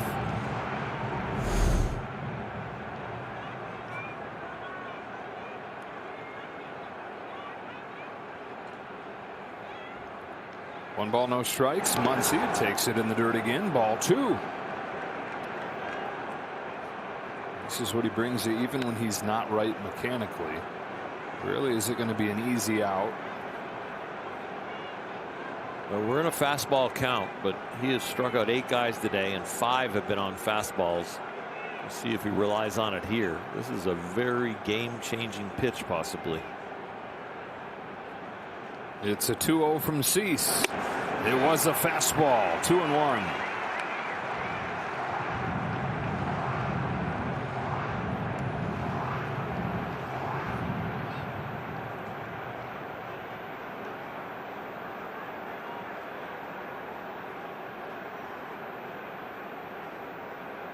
Cease comes home. Muncy got another fastball, fouled this one back, looking for his first hit this year with a man in scoring position.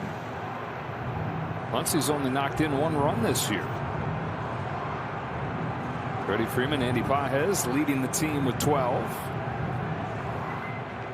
Is he going to go slider, back foot it, or high and away fastball? 2 on, nobody out. 2-2. Change up in the dirt. Good height for it. You don't want to make a mistake with that pitch.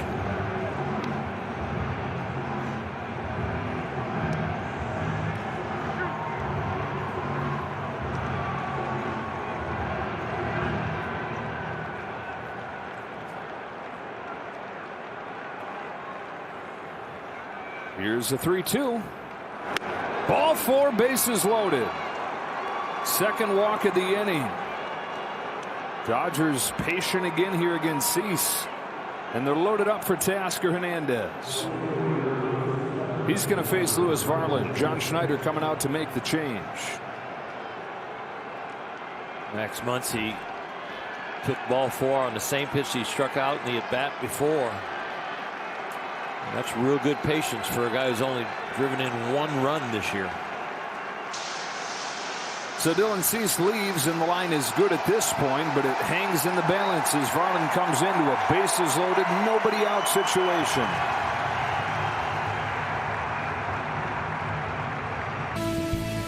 Series wrapping up in Toronto. This game is tied at 1, but the Dodgers knocking on the door. They have the bases loaded here in the top of the 6th. Lewis Varland, who retired all 4 that he faced yesterday. That includes striking out Teoscar Hernandez. Will face him here. Hernandez 5 grand slams in his career. 2 of those since coming to the Dodgers. Even all the time he spent here in Toronto, does not have a grand slam in this park. First pitch breaker, strike 1. Bases loaded, no out, and they've got the infield halfway. They are really trying to break their losing streak. I mean, this is risky to pull them in here. Bullpen taken over for Cease. Hernandez fights it off to center field. Varsho settles under it, makes the catch. Smith is coming home. Throw goes to third. Dodgers take the lead. Sac fly Teoscar Hernandez, and it's 2-1 LA. Varsho strategically throwing that ball to third because of his arm strength. Trying to make sure one more productive out doesn't score another run for the Dodgers. Keeping Freeman going to third. No chance of getting Will Smith tagging from third. Arm used to be pretty good for Dalton Varsho, but he had shoulder surgery a little more than a year ago and has not recovered to the point where he's a threat out there with his arm. So they get the first man in. First and second for Pages. Very high. Ball one.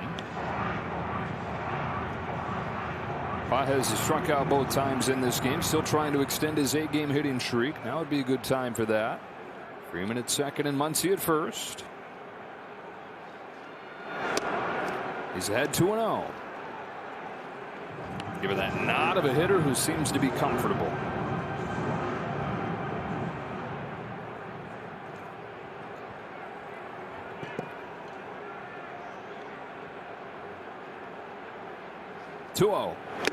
Two and one. Teo gets the routine RBI with the sac fly. It was the Dodgers' 5th sac fly of the year, which leads MLB. Pages is going to have to earn it with a hit. Takes strike 2.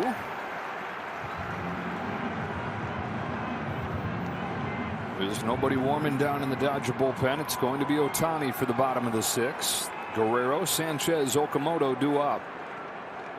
On a 2-2 from Varland, Pages takes in the dirt, ball 3. Heineman's made a couple nice picks.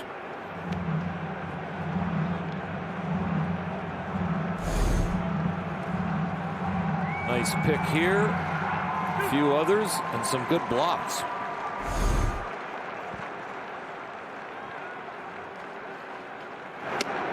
Got him. Third strikeout for Pages. Definitely blinks through this fastball, expecting it to be a breaking ball. Was not anticipating the heater.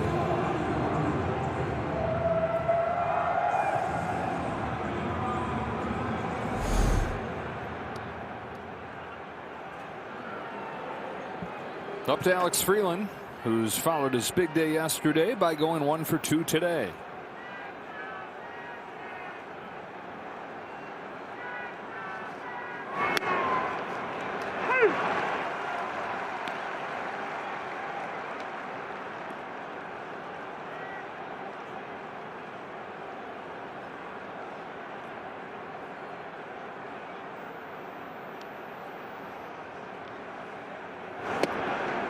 One and one.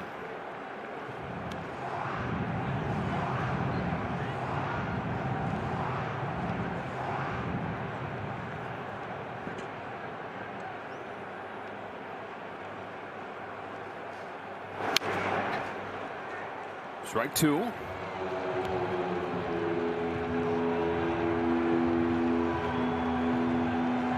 Walk, single walk to chase Dylan Cease from this game. Lewis Varland comes in. Sacrifice fly from Teoscar Hernandez. He struck out Pages, and now he's ahead of Alex Freeland 1 and 2. As Song Kim has a bat and is ready to hit.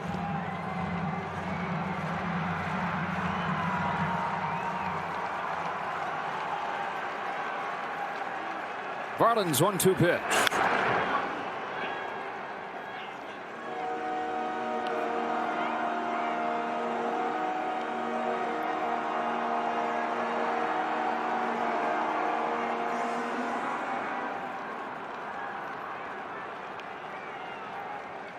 Try it again. Freeland bounces one to short for Jimenez. Over to first. That's the inning. Dodgers get 1, but Strand 2.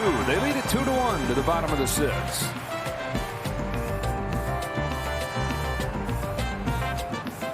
Southern California Nissan dealers, and it puts the spotlight on Shohei Ohtani. Now 2 starts this season.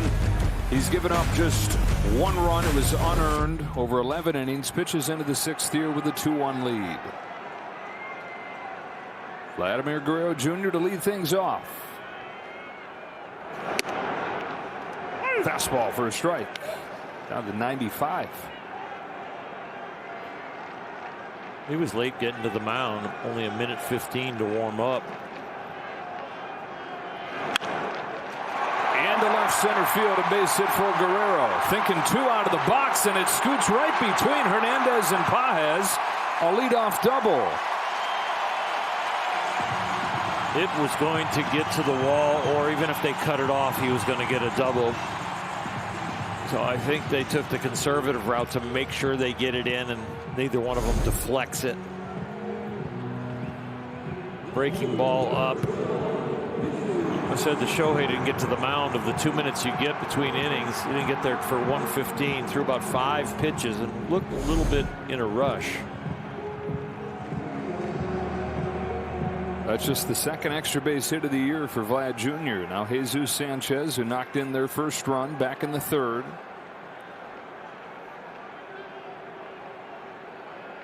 Ohtani comes home. Sanchez yanks it down the line, foul.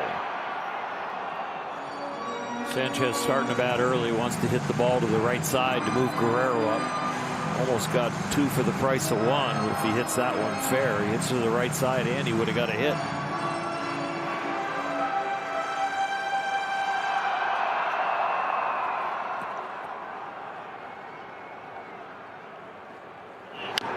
Strike 2. Try to pull it again, but foul. Well, if he pulls the fastball foul, he's going to pull the off-speed pitch foul, and that's the only thing you want him to do to the right side. You want him to make sure he pulls it foul, because anything to the right side moves him up. If you go fastball, go high and away. 0-2 in the dirt. Good stop by Will Smith. Base hit for Sanchez, who's down the left field line. That was a low fastball that he just slapped that way by Muncy.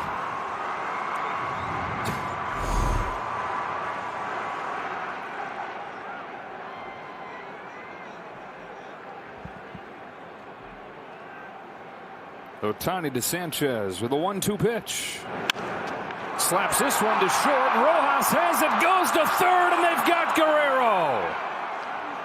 He runs on a ball hit in front of him. Rojas makes a nice play on it, but Guerrero with an ill-advised base running play. Well, it was really, really hard, because watch his secondary lead. He thinks, I'm too far to go back to second, so I'm really out in no man's land in a rundown.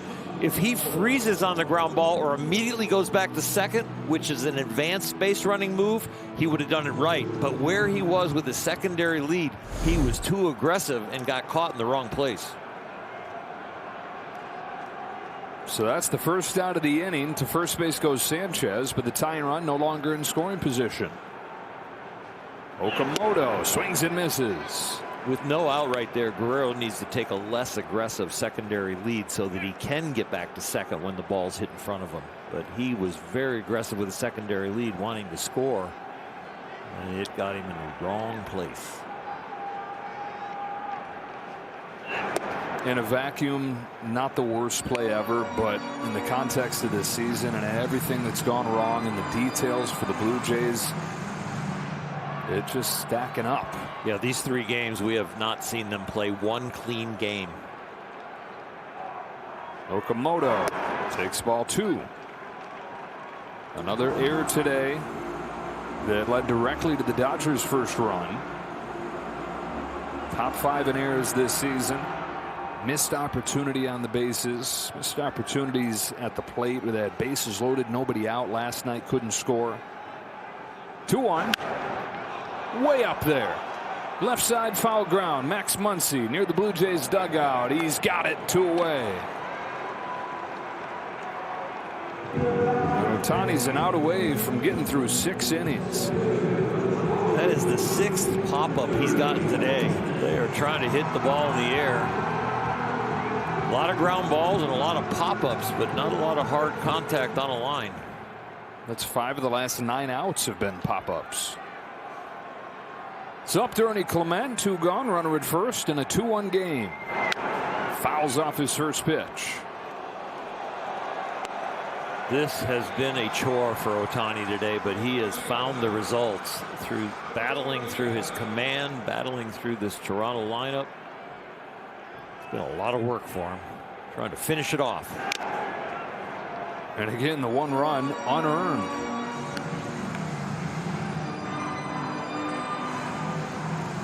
This is where you empty the tank. You know it's your last hitter or your last inning.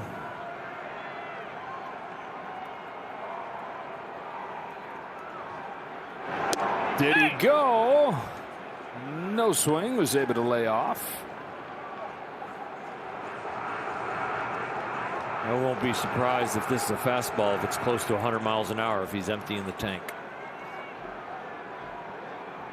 It's a good fastball hitter right here in Clement. Ohtani fires. Got his bat on it to the hole at short. Rojas is there to second in time. Shohei Ohtani is through 6 innings on a day where he didn't have his best command. 1 unearned run. He somehow escapes this one unscathed. Well, Ohtani, the pitcher, goes 6 innings, gives up 1 unearned run on 4 hits and a walk. He only struck out 2. Really had to compete his way through this outing today. A 2-1 lead for the Dodgers. He's due up second in this inning as Rojas leads off and Mason Fluharty misses away with his first pitch. Fluharty came in yesterday and faced 5 hitters. That included Shohei Ohtani, who this is why he's fired in this part of the order. He retired Ohtani on a fly out.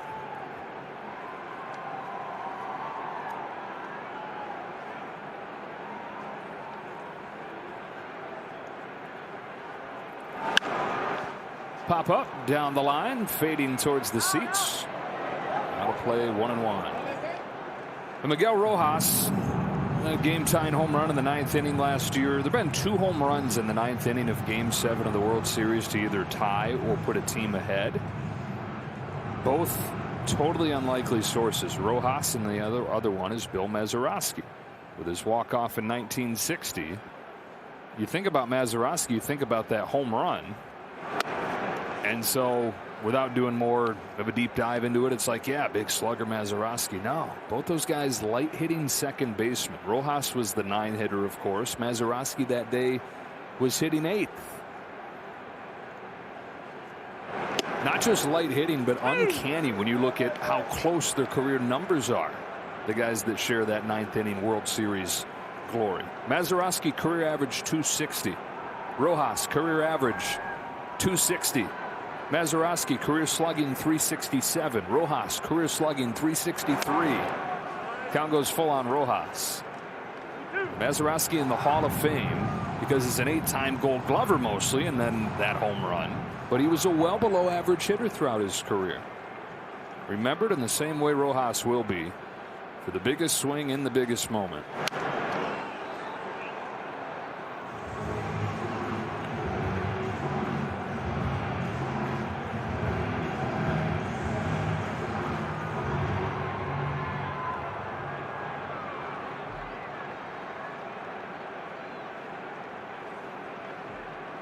Another payoff pitch, and he's taking a leadoff walk.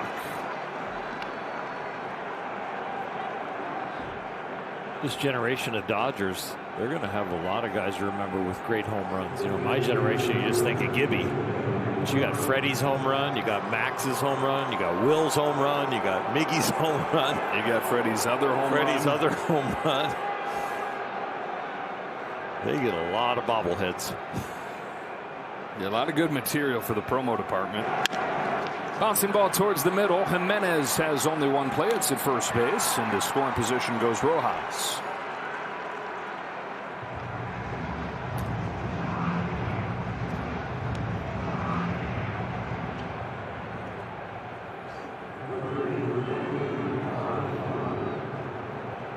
Kyle Tucker to the plate. Visit here from Heineman. Right-hander warming down in the Blue Jays bullpen. We're giving him a little more time with Will Smith on deck. That is Tyler Rogers from down under.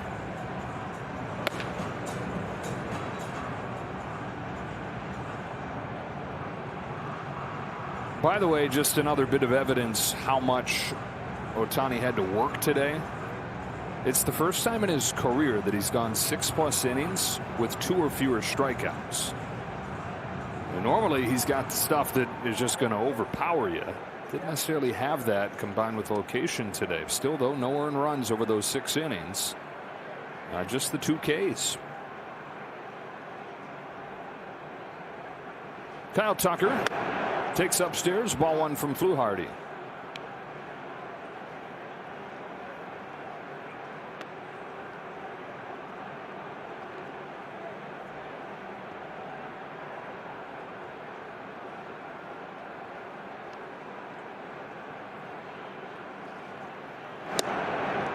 Strike 1 from Fluharty. 6 innings from Ohtani. The Dodgers will turn to a bullpen that has been the biggest pleasant surprise so far this year. 3 more scoreless innings yesterday. 2.70 ERA for the Dodger bullpen this year. That's after they had a 4.27 last year that ranked them 21st in the major leagues. Jack Schreier's been loosening it a little bit. He was last inning in case Ohtani ran into trouble.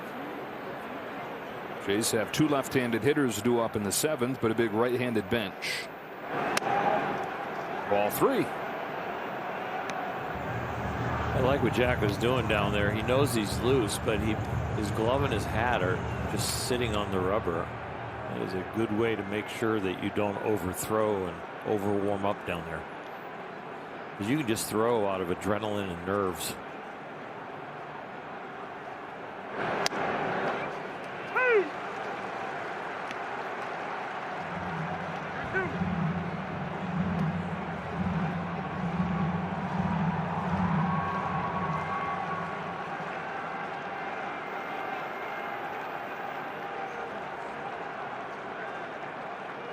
Fluharty's payoff. Tucker takes his hands in, takes ball 4.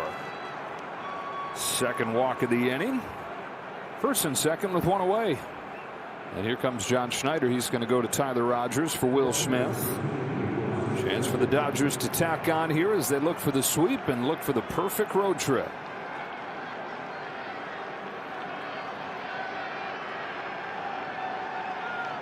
Back to Toronto in a moment.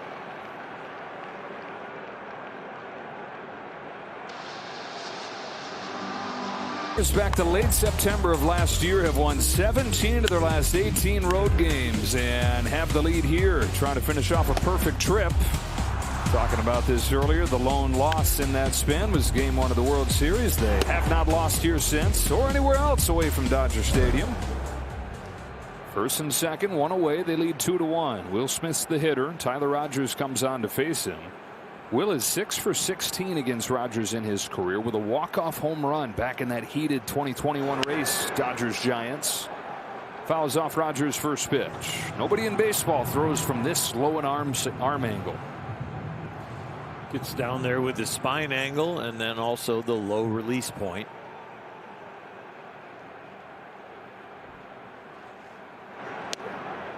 He almost throws the ball with a flat back, like you're bending over to pick up a piece of paper. 5 games in his first season with the Jays. He's not given up a run yet. Here's his 1-1 to Smith. Fouled off 1-2. Number 1 in the majors in hold since he debuted in 2019. Last year went from San Francisco to the Mets, had a sub-2 ERA.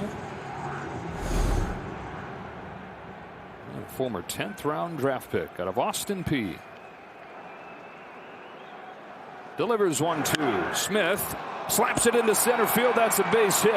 They're going to send Rojas. Varsho's throw to the plate is not in time. 3-1 Dodgers as Smith drives in Rojas. And Rojas wincing after that dive home.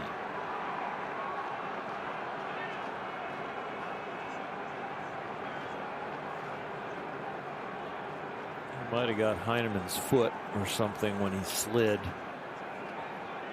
He was safe because Varsho just cannot put enough velocity on his throws. It was shallow enough and it was accurate enough. It just wasn't firm enough to get Rojas. Will does a nice job staying with that ball low and away. And now it's all about Miggy right here and watching the slide at home. I think he clips his foot right there, right before he goes to reach for home plate. So 3-1, second and third. The infield comes in for Freddie Freeman. Offered the first pitch. Clips that toe. Stepped on? Or maybe got stepped on. Freeman pulls a little dribbler to first. Guerrero ranges to his left to get it. And the runners stay put. How about Will Smith, though, today? After an 0 for 5 yesterday, and then a strikeout in his first at-bat, he's gone single, walked, single, knocked in a run, scored 2. How about this series for the Dodger catchers? They'll put Muncy on intentionally here to load the bases up for Teoscar Hernandez. The lineup is so deep.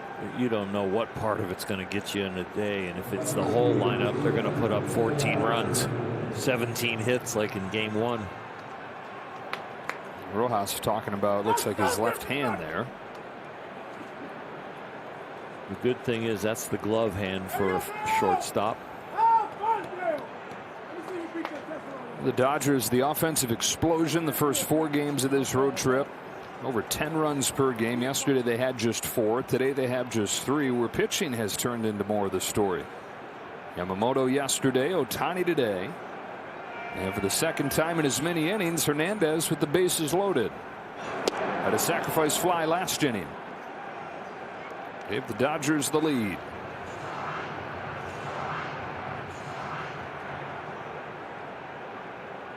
So Blue Jays choosing the righty-righty matchup here. Hernandez flies it the other way. Nathan Lucas makes the catch, and that's the inning. Dodgers add on. They lead 3-1. Stand and stretch. Time for the 7th inning stretch, brought to you by Sit and Sleep.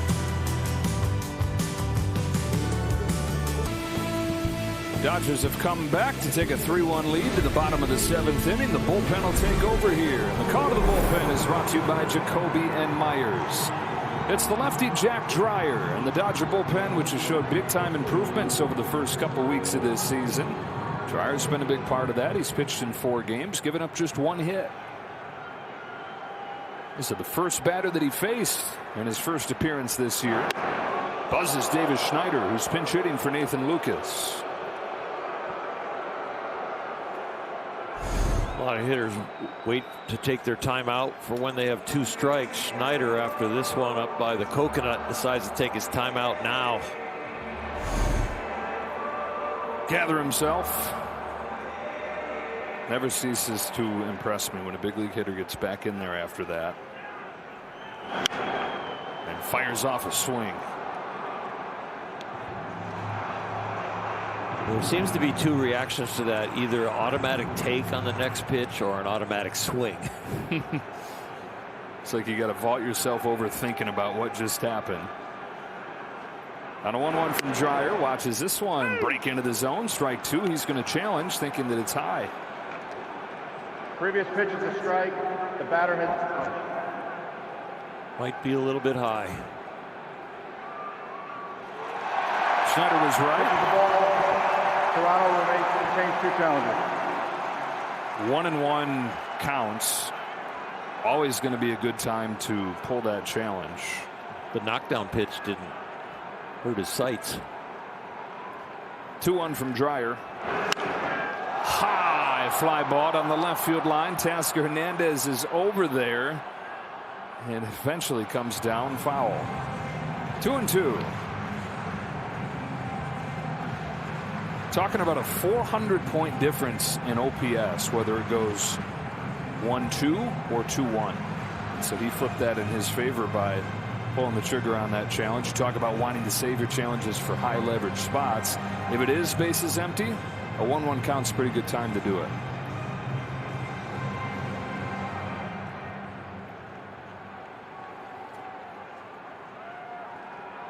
Now a 2-2. Ball 3. Schneider leading off. Andres Gimenez, Tyler Heineman to follow. Bottom third of the Blue Jays order here. Dreyer's payoff. Schneider takes inside a leadoff walk.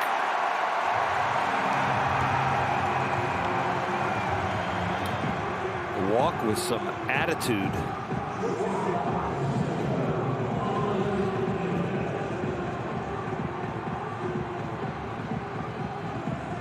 Here's Jimenez. Went into yesterday's game 3 for his last 29, but had 2 hits, scored their lone run. 0 for 2 today with a pair of groundouts against Ohtani. Shows bunt, takes a ball. Interesting situation to bunt. I don't know if he's bunting or just showing bunt to change the defense so he can slap it to the left side. Muncy now in on the turf. He is a good bunter, but he's got some pop too, and he's the tying run. There's a swing, and it's 1-1. I think he was doing it to check out Jack Dreyer's release point and draw Max Muncy in.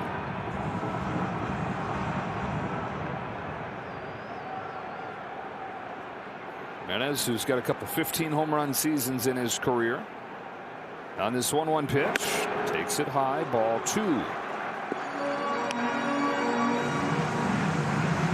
Looks like it's going to be the same type of road for Jack Dreyer that it was for Ohtani for a lot of this day. Not necessarily pinpoint. Having to figure it out. Here's his 2-1. In the air to left center field. Pages on the move with Teoscar Hernandez, who calls it and catches it. Back to first goes Schneider.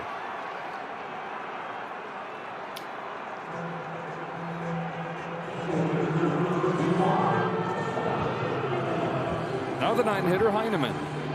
There will be no fly balls to left field this year that Andy Pages is not in the shot. Yeah. He is over there right with the left fielders. And especially here, it's impossible each time that happens not to think about Game 7 in the 9th inning.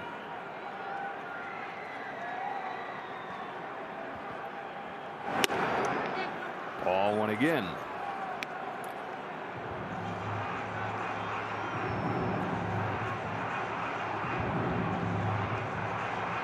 Struggling so far to get the ball down by the knees with either pitch. Will down there low. Trying to help him make the adjustment with the target. How much can a catcher body language, glove placement help you? Helps a lot. It's the last reminder of what you're trying to do. You got your own toolbox in your head of what you're working with, and then your catcher can help you with a little stimulus.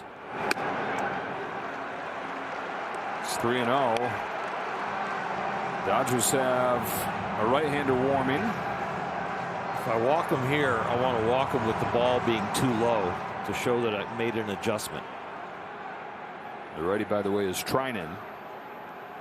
There's a strike. Top of the order, George Springer's after Tyler Heineman. Treinen doesn't look to be in too big a hurry. Again, be too low if you walk him. 3-1 pitch. Ground ball to second, past the diving Freeland.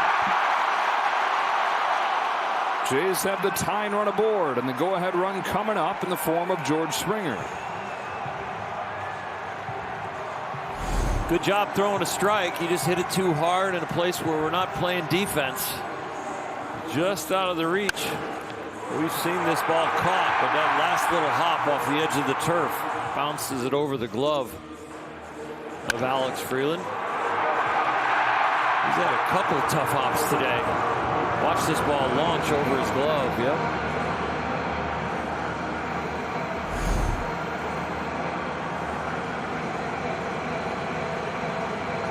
Well, Dreyer will stay on to face George Springer. Pinch runner, by the way, Miles Straw, representing the tying run, will go over there and pinch run for the catcher Heineman.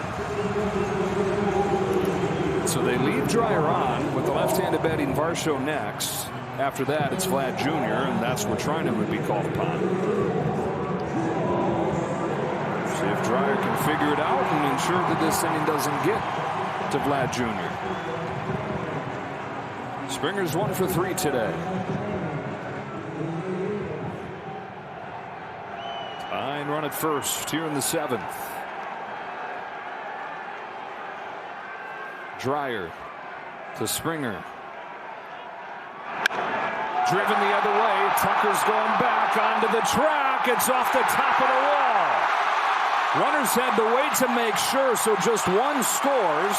A double from George Springer makes it 3-2.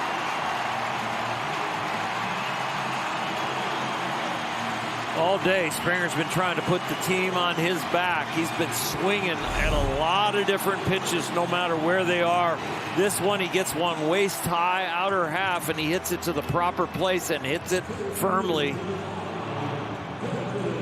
This is a home run and putting them on top by a couple of feet.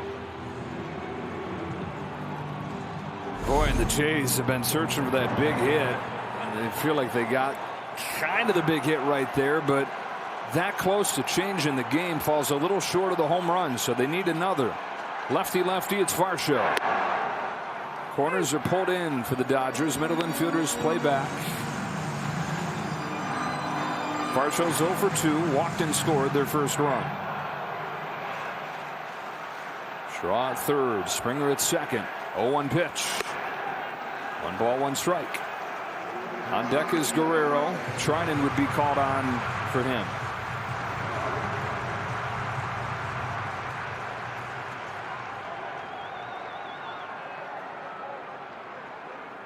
The 1-1 pitch. Varsho smacks a base hit to center. Straws in to score. Springer stopped at third. The game is tied.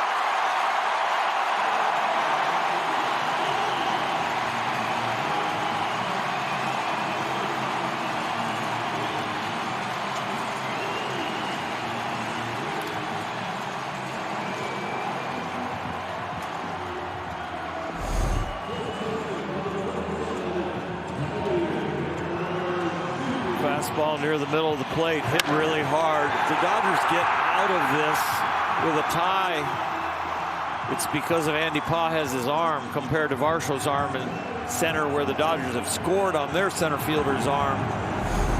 Toronto is held because of Andy Pajez's arm. 4 of the 5 batters that Jack Dreyer faces reach base here. 3 hits and a walk. Jays have tied it. They've got first and third, still just 1 out, and Treinen's coming on for Guerrero.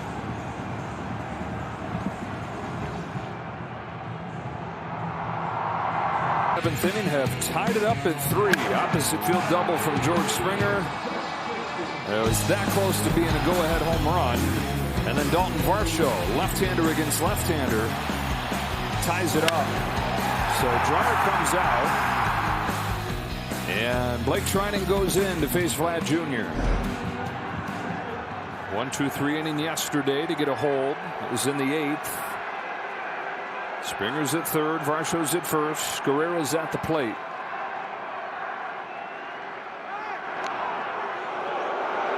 Guerrero's last time up, his first extra base hit in this ballpark this year.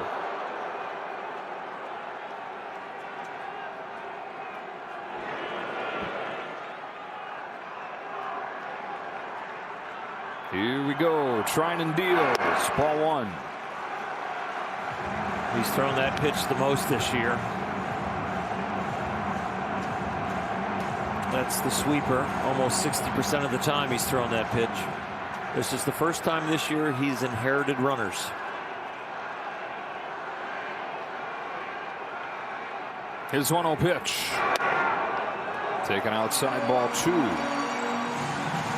That's the kind of play discipline Guerrero Jr. showed off throughout the entire playoffs. And he had more home runs than he did strikeouts. Now, Treinen's been getting more ground balls this year. Wouldn't this be a fabulous spot for one? His 2-0. There goes the runner from first on ball 3. Forget about that ground ball with first base open and a 3-0 count. Not going to give him anything good to hit here.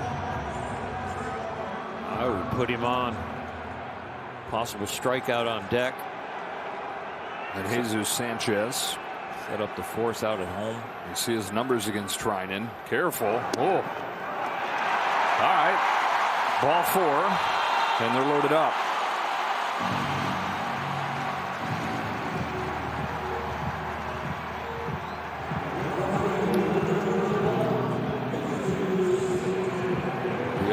Always smiling. Jesus Sanchez, 1 for 3, doubled back in the third. The lone run against Ohtani.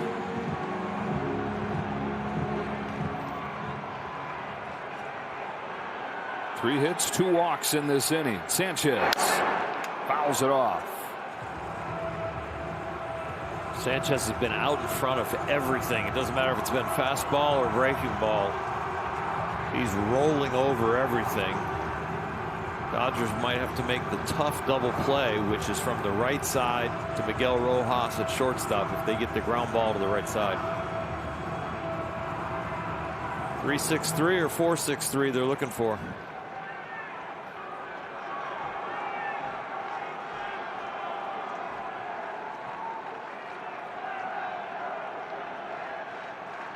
The 0-1 pitch, swing and a miss. That sinker had some bite, Joe. This ball not only goes left to right, it goes down. It's the old Blake Treinen right there. You got another one of those a little bit lower. Here's an 0-2. Got him with a back foot breaking ball. Out of that same window, but in the opposite direction. They had the 3-0 count to Guerrero. We're like, strikeout is on deck if you want it. They actually pitched to Guerrero the 3-0 count, breaking ball that wasn't even close. But they do get the strikeout of Sanchez. 4 away from Jumbo Jacks. 3-3. 3 on with 2 gone in the 7th. Kaz Okamoto. Blue Jays had 6 base runners the first 6 innings. They've had 5 here in the 7th. 2 have scored. Throw him another sweeper. He's looked good on the fastball this series. Fastball on the hands. Muncy to the bag. That's the inning. Blue Jays tie it, but leave the bases loaded. 3-3 after 7.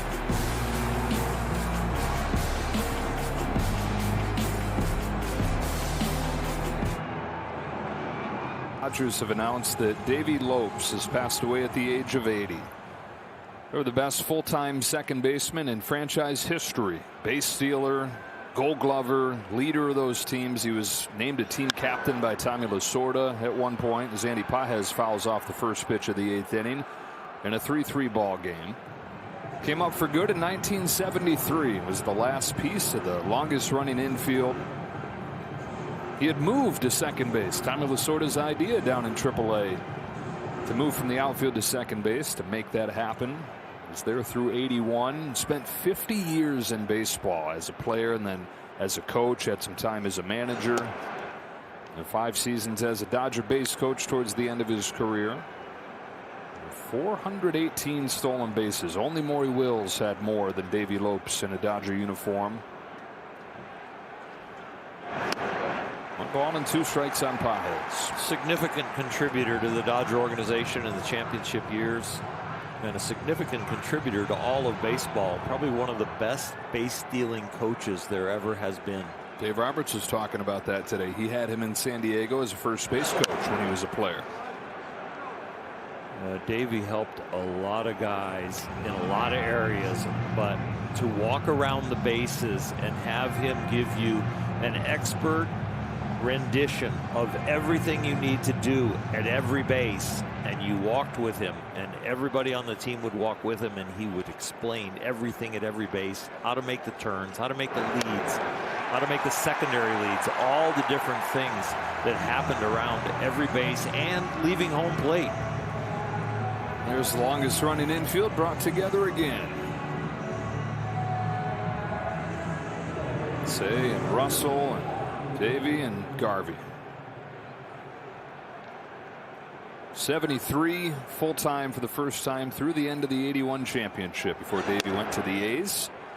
Rogers misses away, ball 1 on Freeland. Andy Pages, by the way, just struck out for the 4th time today. Think about didn't see that coming the way things had been going.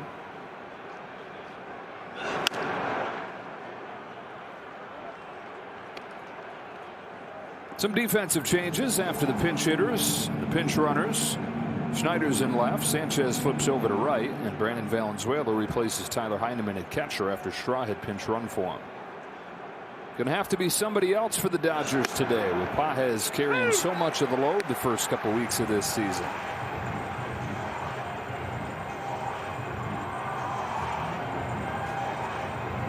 Kim, we've seen ready a couple times. Rojas' spot is due next. See if Dave Roberts goes with Kim. As the 1-2 comes home to Freeland, and it's outside. Count evens 2-2. First time the Dodgers have been tested here in Toronto. And one of the first times on the trip. Of course, the comeback win on Sunday in D.C. Otherwise, cruise for the most part. That is a frisbee that moves up and just misses low. Like a softball pitch, a rise ball.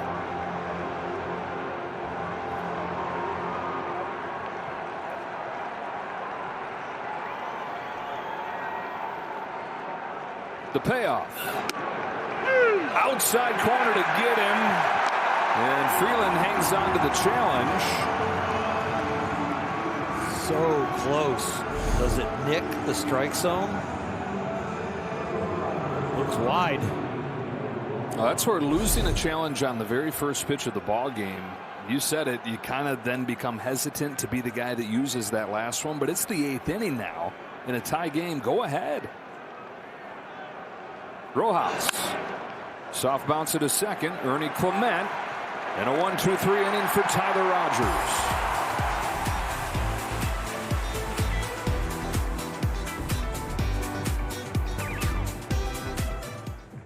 Guys, to recap it for you on Access Sportsnet Dodgers, presented by Mercury Insurance.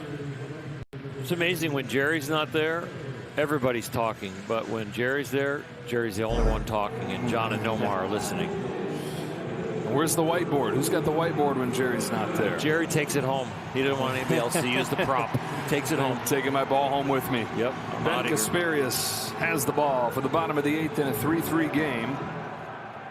Blue Jays have Clement, Schneider, Jimenez coming up.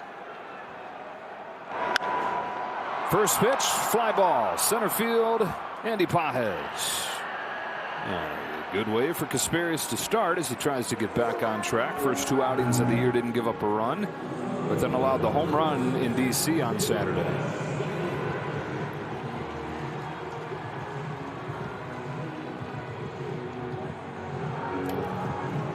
Davis Schneider. Back around to Schneider already. Started last inning with a walk. He is a pinch hitter against Jack Dreyer. Walked and came in to score. 8 men came to the plate last inning. An outburst from this Toronto offense. Been searching for an inning like that. Still, though, they settled for 2. Got 2, but then left the bases loaded. Second day in a row they had the bases loaded in the 7th inning.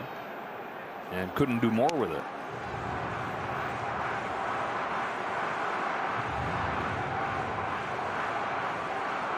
They're 1 for 20 this year, by the way, with the bases loaded. You get like 2 hits instead of 1, you probably got another win.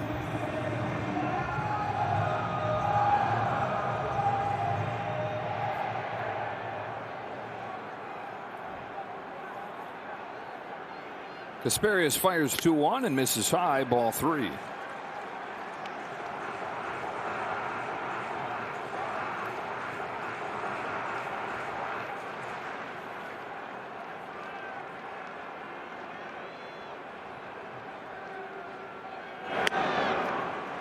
Schneider's second walk, and as many times up there today.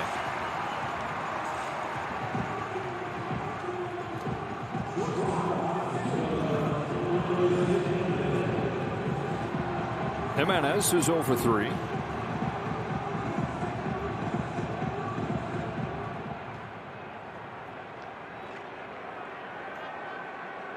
So Schneider, the go-ahead run is at first base. Not a stolen base threat. Raked foul. And it looks like Jimenez got Will Smith there. Just another nick. Day full of them for Will. Oh, yeah. Have a day, Will. Eesh. 1 off the glove hand heel that gave him a shocker.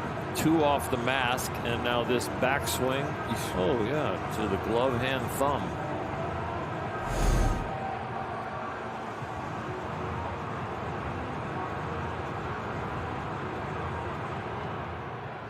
Lofty coming at a good time for the catcher.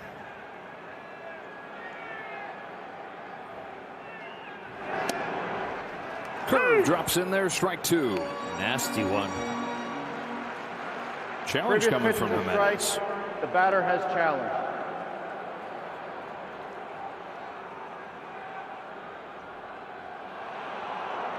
Yeah, that's a strike.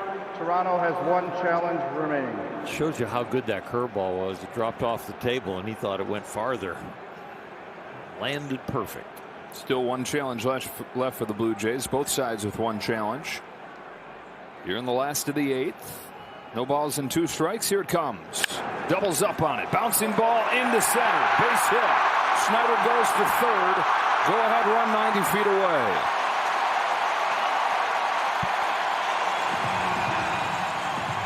And an 0-2 pitch. Andres Jimenez with a base hit to center. Once again, we have the curveball at the bottom of the strike zone, and then the one after it is thigh high. You need them in the reverse order. I know it's just barely a bounder going through, but you at least are giving the hitter a chance when you throw the curveball that is not as good as the second one. 1 away here in the 8th. And Valenzuela, who came off of the bench just a moment ago for Tyler Heineman, 1 for 7 in his first week in the big leagues. First pitch from Kasperius. 1 ball, no strikes.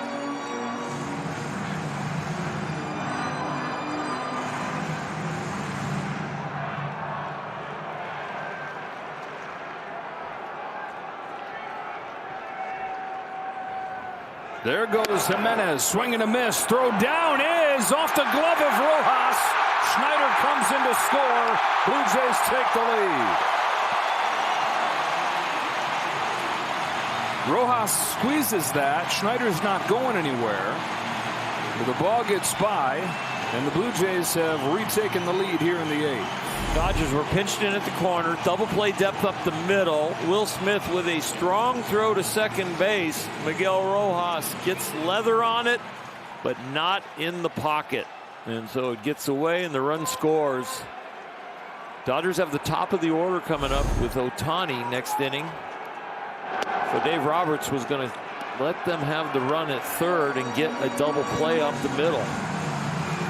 With confidence in his offense, the way they have scored, especially at the top with Ohtani, Tucker, and Smith coming up. 2-1 to Valenzuela. Dodgers just 1 error the first 11 games, 2 of them today.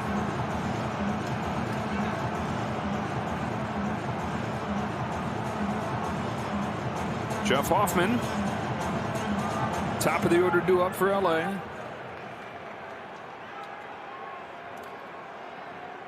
And what has been a back and forth ball game. Jays got the first run. Dodgers then scored 3 in a row. Blue Jays have responded with 3 in a row.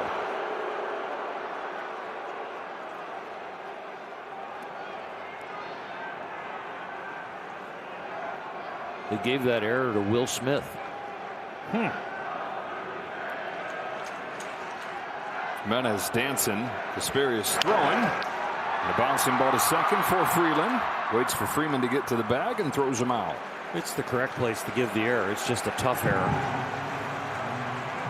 Did the throw bounce? It did. Yeah.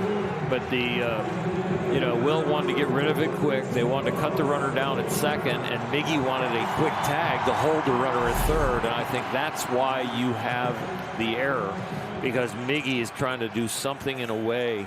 I don't know if it bounced. Yeah, barely, I think. But it's a tough error either way. We can take another look at it just to make sure. Strike 1 on George Springer. Doubled off of the wall his last time. Well, that was a tough angle to see if it bounced. Flying to right field. Kyle Tucker waits on it. And that'll send this game to the 9th. Whether it bounced or not, the Blue Jays have gotten a run and taken the lead. Top of the order coming up for the Dodgers. Ohtani, Tucker, and Smith.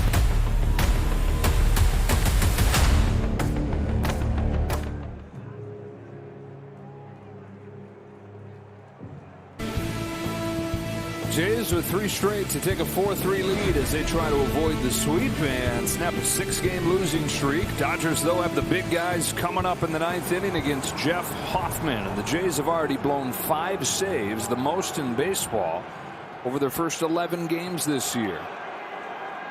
Dodgers came back to win the finale in D.C. from way down just 1 here. Ohtani, Tucker, and Smith. First pitch of the 9th. This swung on and missed.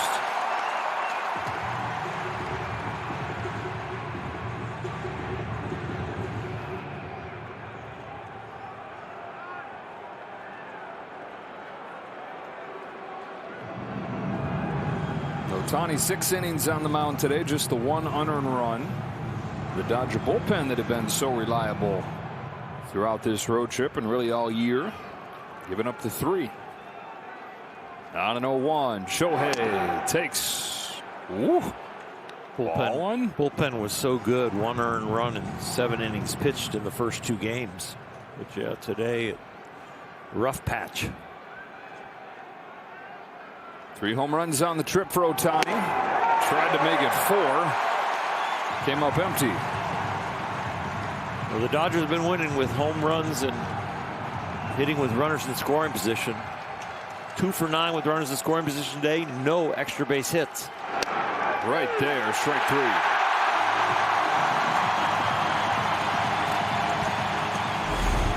3. We've seen this a couple times with hitters today where they're just blinking through fastballs that they usually attack, thinking they were going to get something else. 1 out, down a run, Kyle Tucker.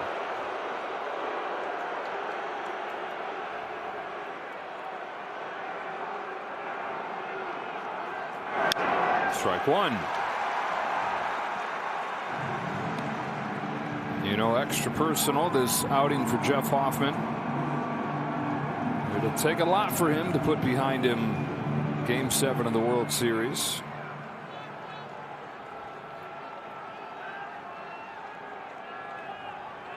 His 0-1 to Tucker. It's very high, 1-1. In the eyes of the fans here, it probably takes him being a part of them winning the whole thing.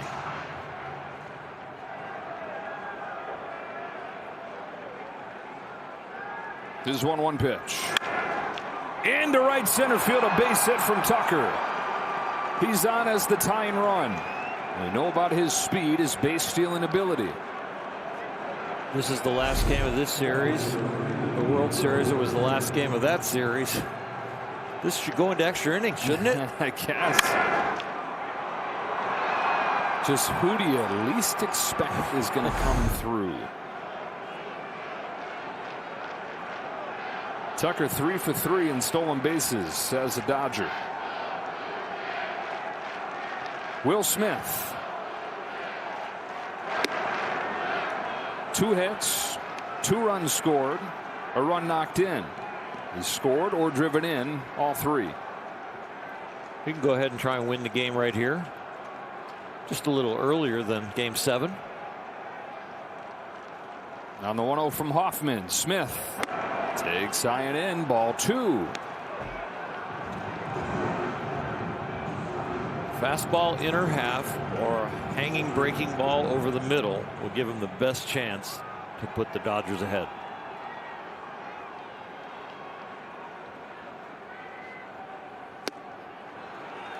Two balls, 1 strike.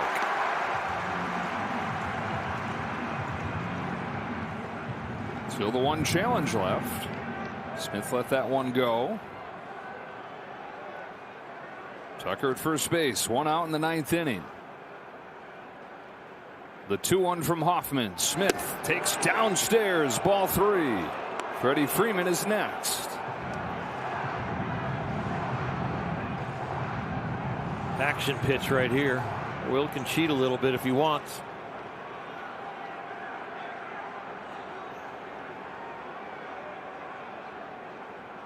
The 3-1. Inside edge, full count.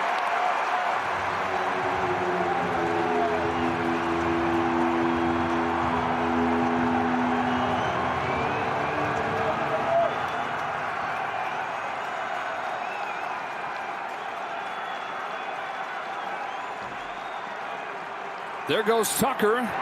Ball 4. He can walk into second. Tying run is in scoring position. Go ahead run is on base. Dodgers refusing to just roll over here. Erased a 5-run deficit on Sunday in D.C. This a meager tin soldier they're looking for to extend this game. Pete Walker for a visit. Freddie Freeman to the plate. Will Smith, by the way, aboard for the 4th time today. 2 hits, 2 walks. And now Freeman has got 2 hits of his own in this ballgame. Freddie won't wait around if he gets a pitch he likes. We have seen him in the biggest of situations hop on a first pitch fastball.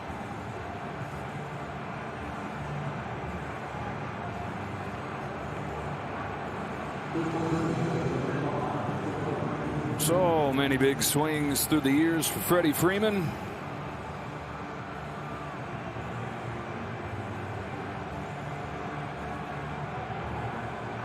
The 36-year-old is 5th year with the Dodgers. Above 400 this year with runners in scoring position. Tucker at second, Smith at first. First one from Hoffman is a little bit low. The last team to three-peat, the New York Yankees, 98 through 2000. Those teams talked about just knowing and expecting they were going to come up with a hit when they had to have it. Got it so many times it became the expectation. It's gotten to that territory with this team too.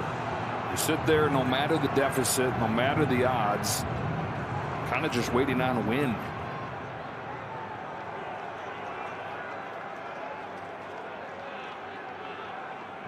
On a 2-0 pitch, Freeman fouls it off, strike 1.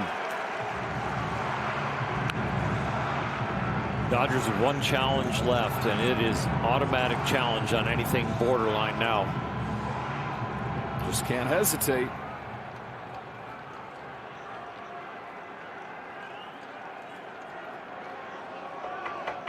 The 2-1 pitch.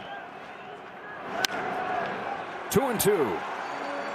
Muncy's on deck. It's 5 of the 9 wins for the Dodgers this year. The comeback variety. Already came back in this game 1 time from down 1-0 to lead 3-1. Do it one more time in the 9th. The 2-2 pitch to Freddie Freeman. Got him on the high fastball. 2 out. Well, the last 2 pitches were well executed. Low and away, perfect on the corner, and then up to get the strikeout.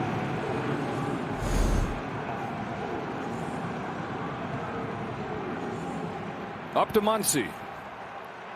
0 for 2, 2 walks.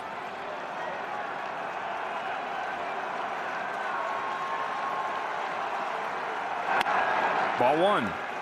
Great time for Max to break out. 1 RBI on the season.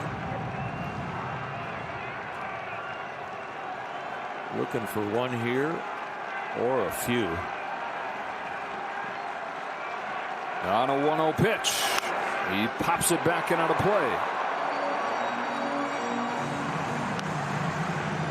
There was a juicy one right there.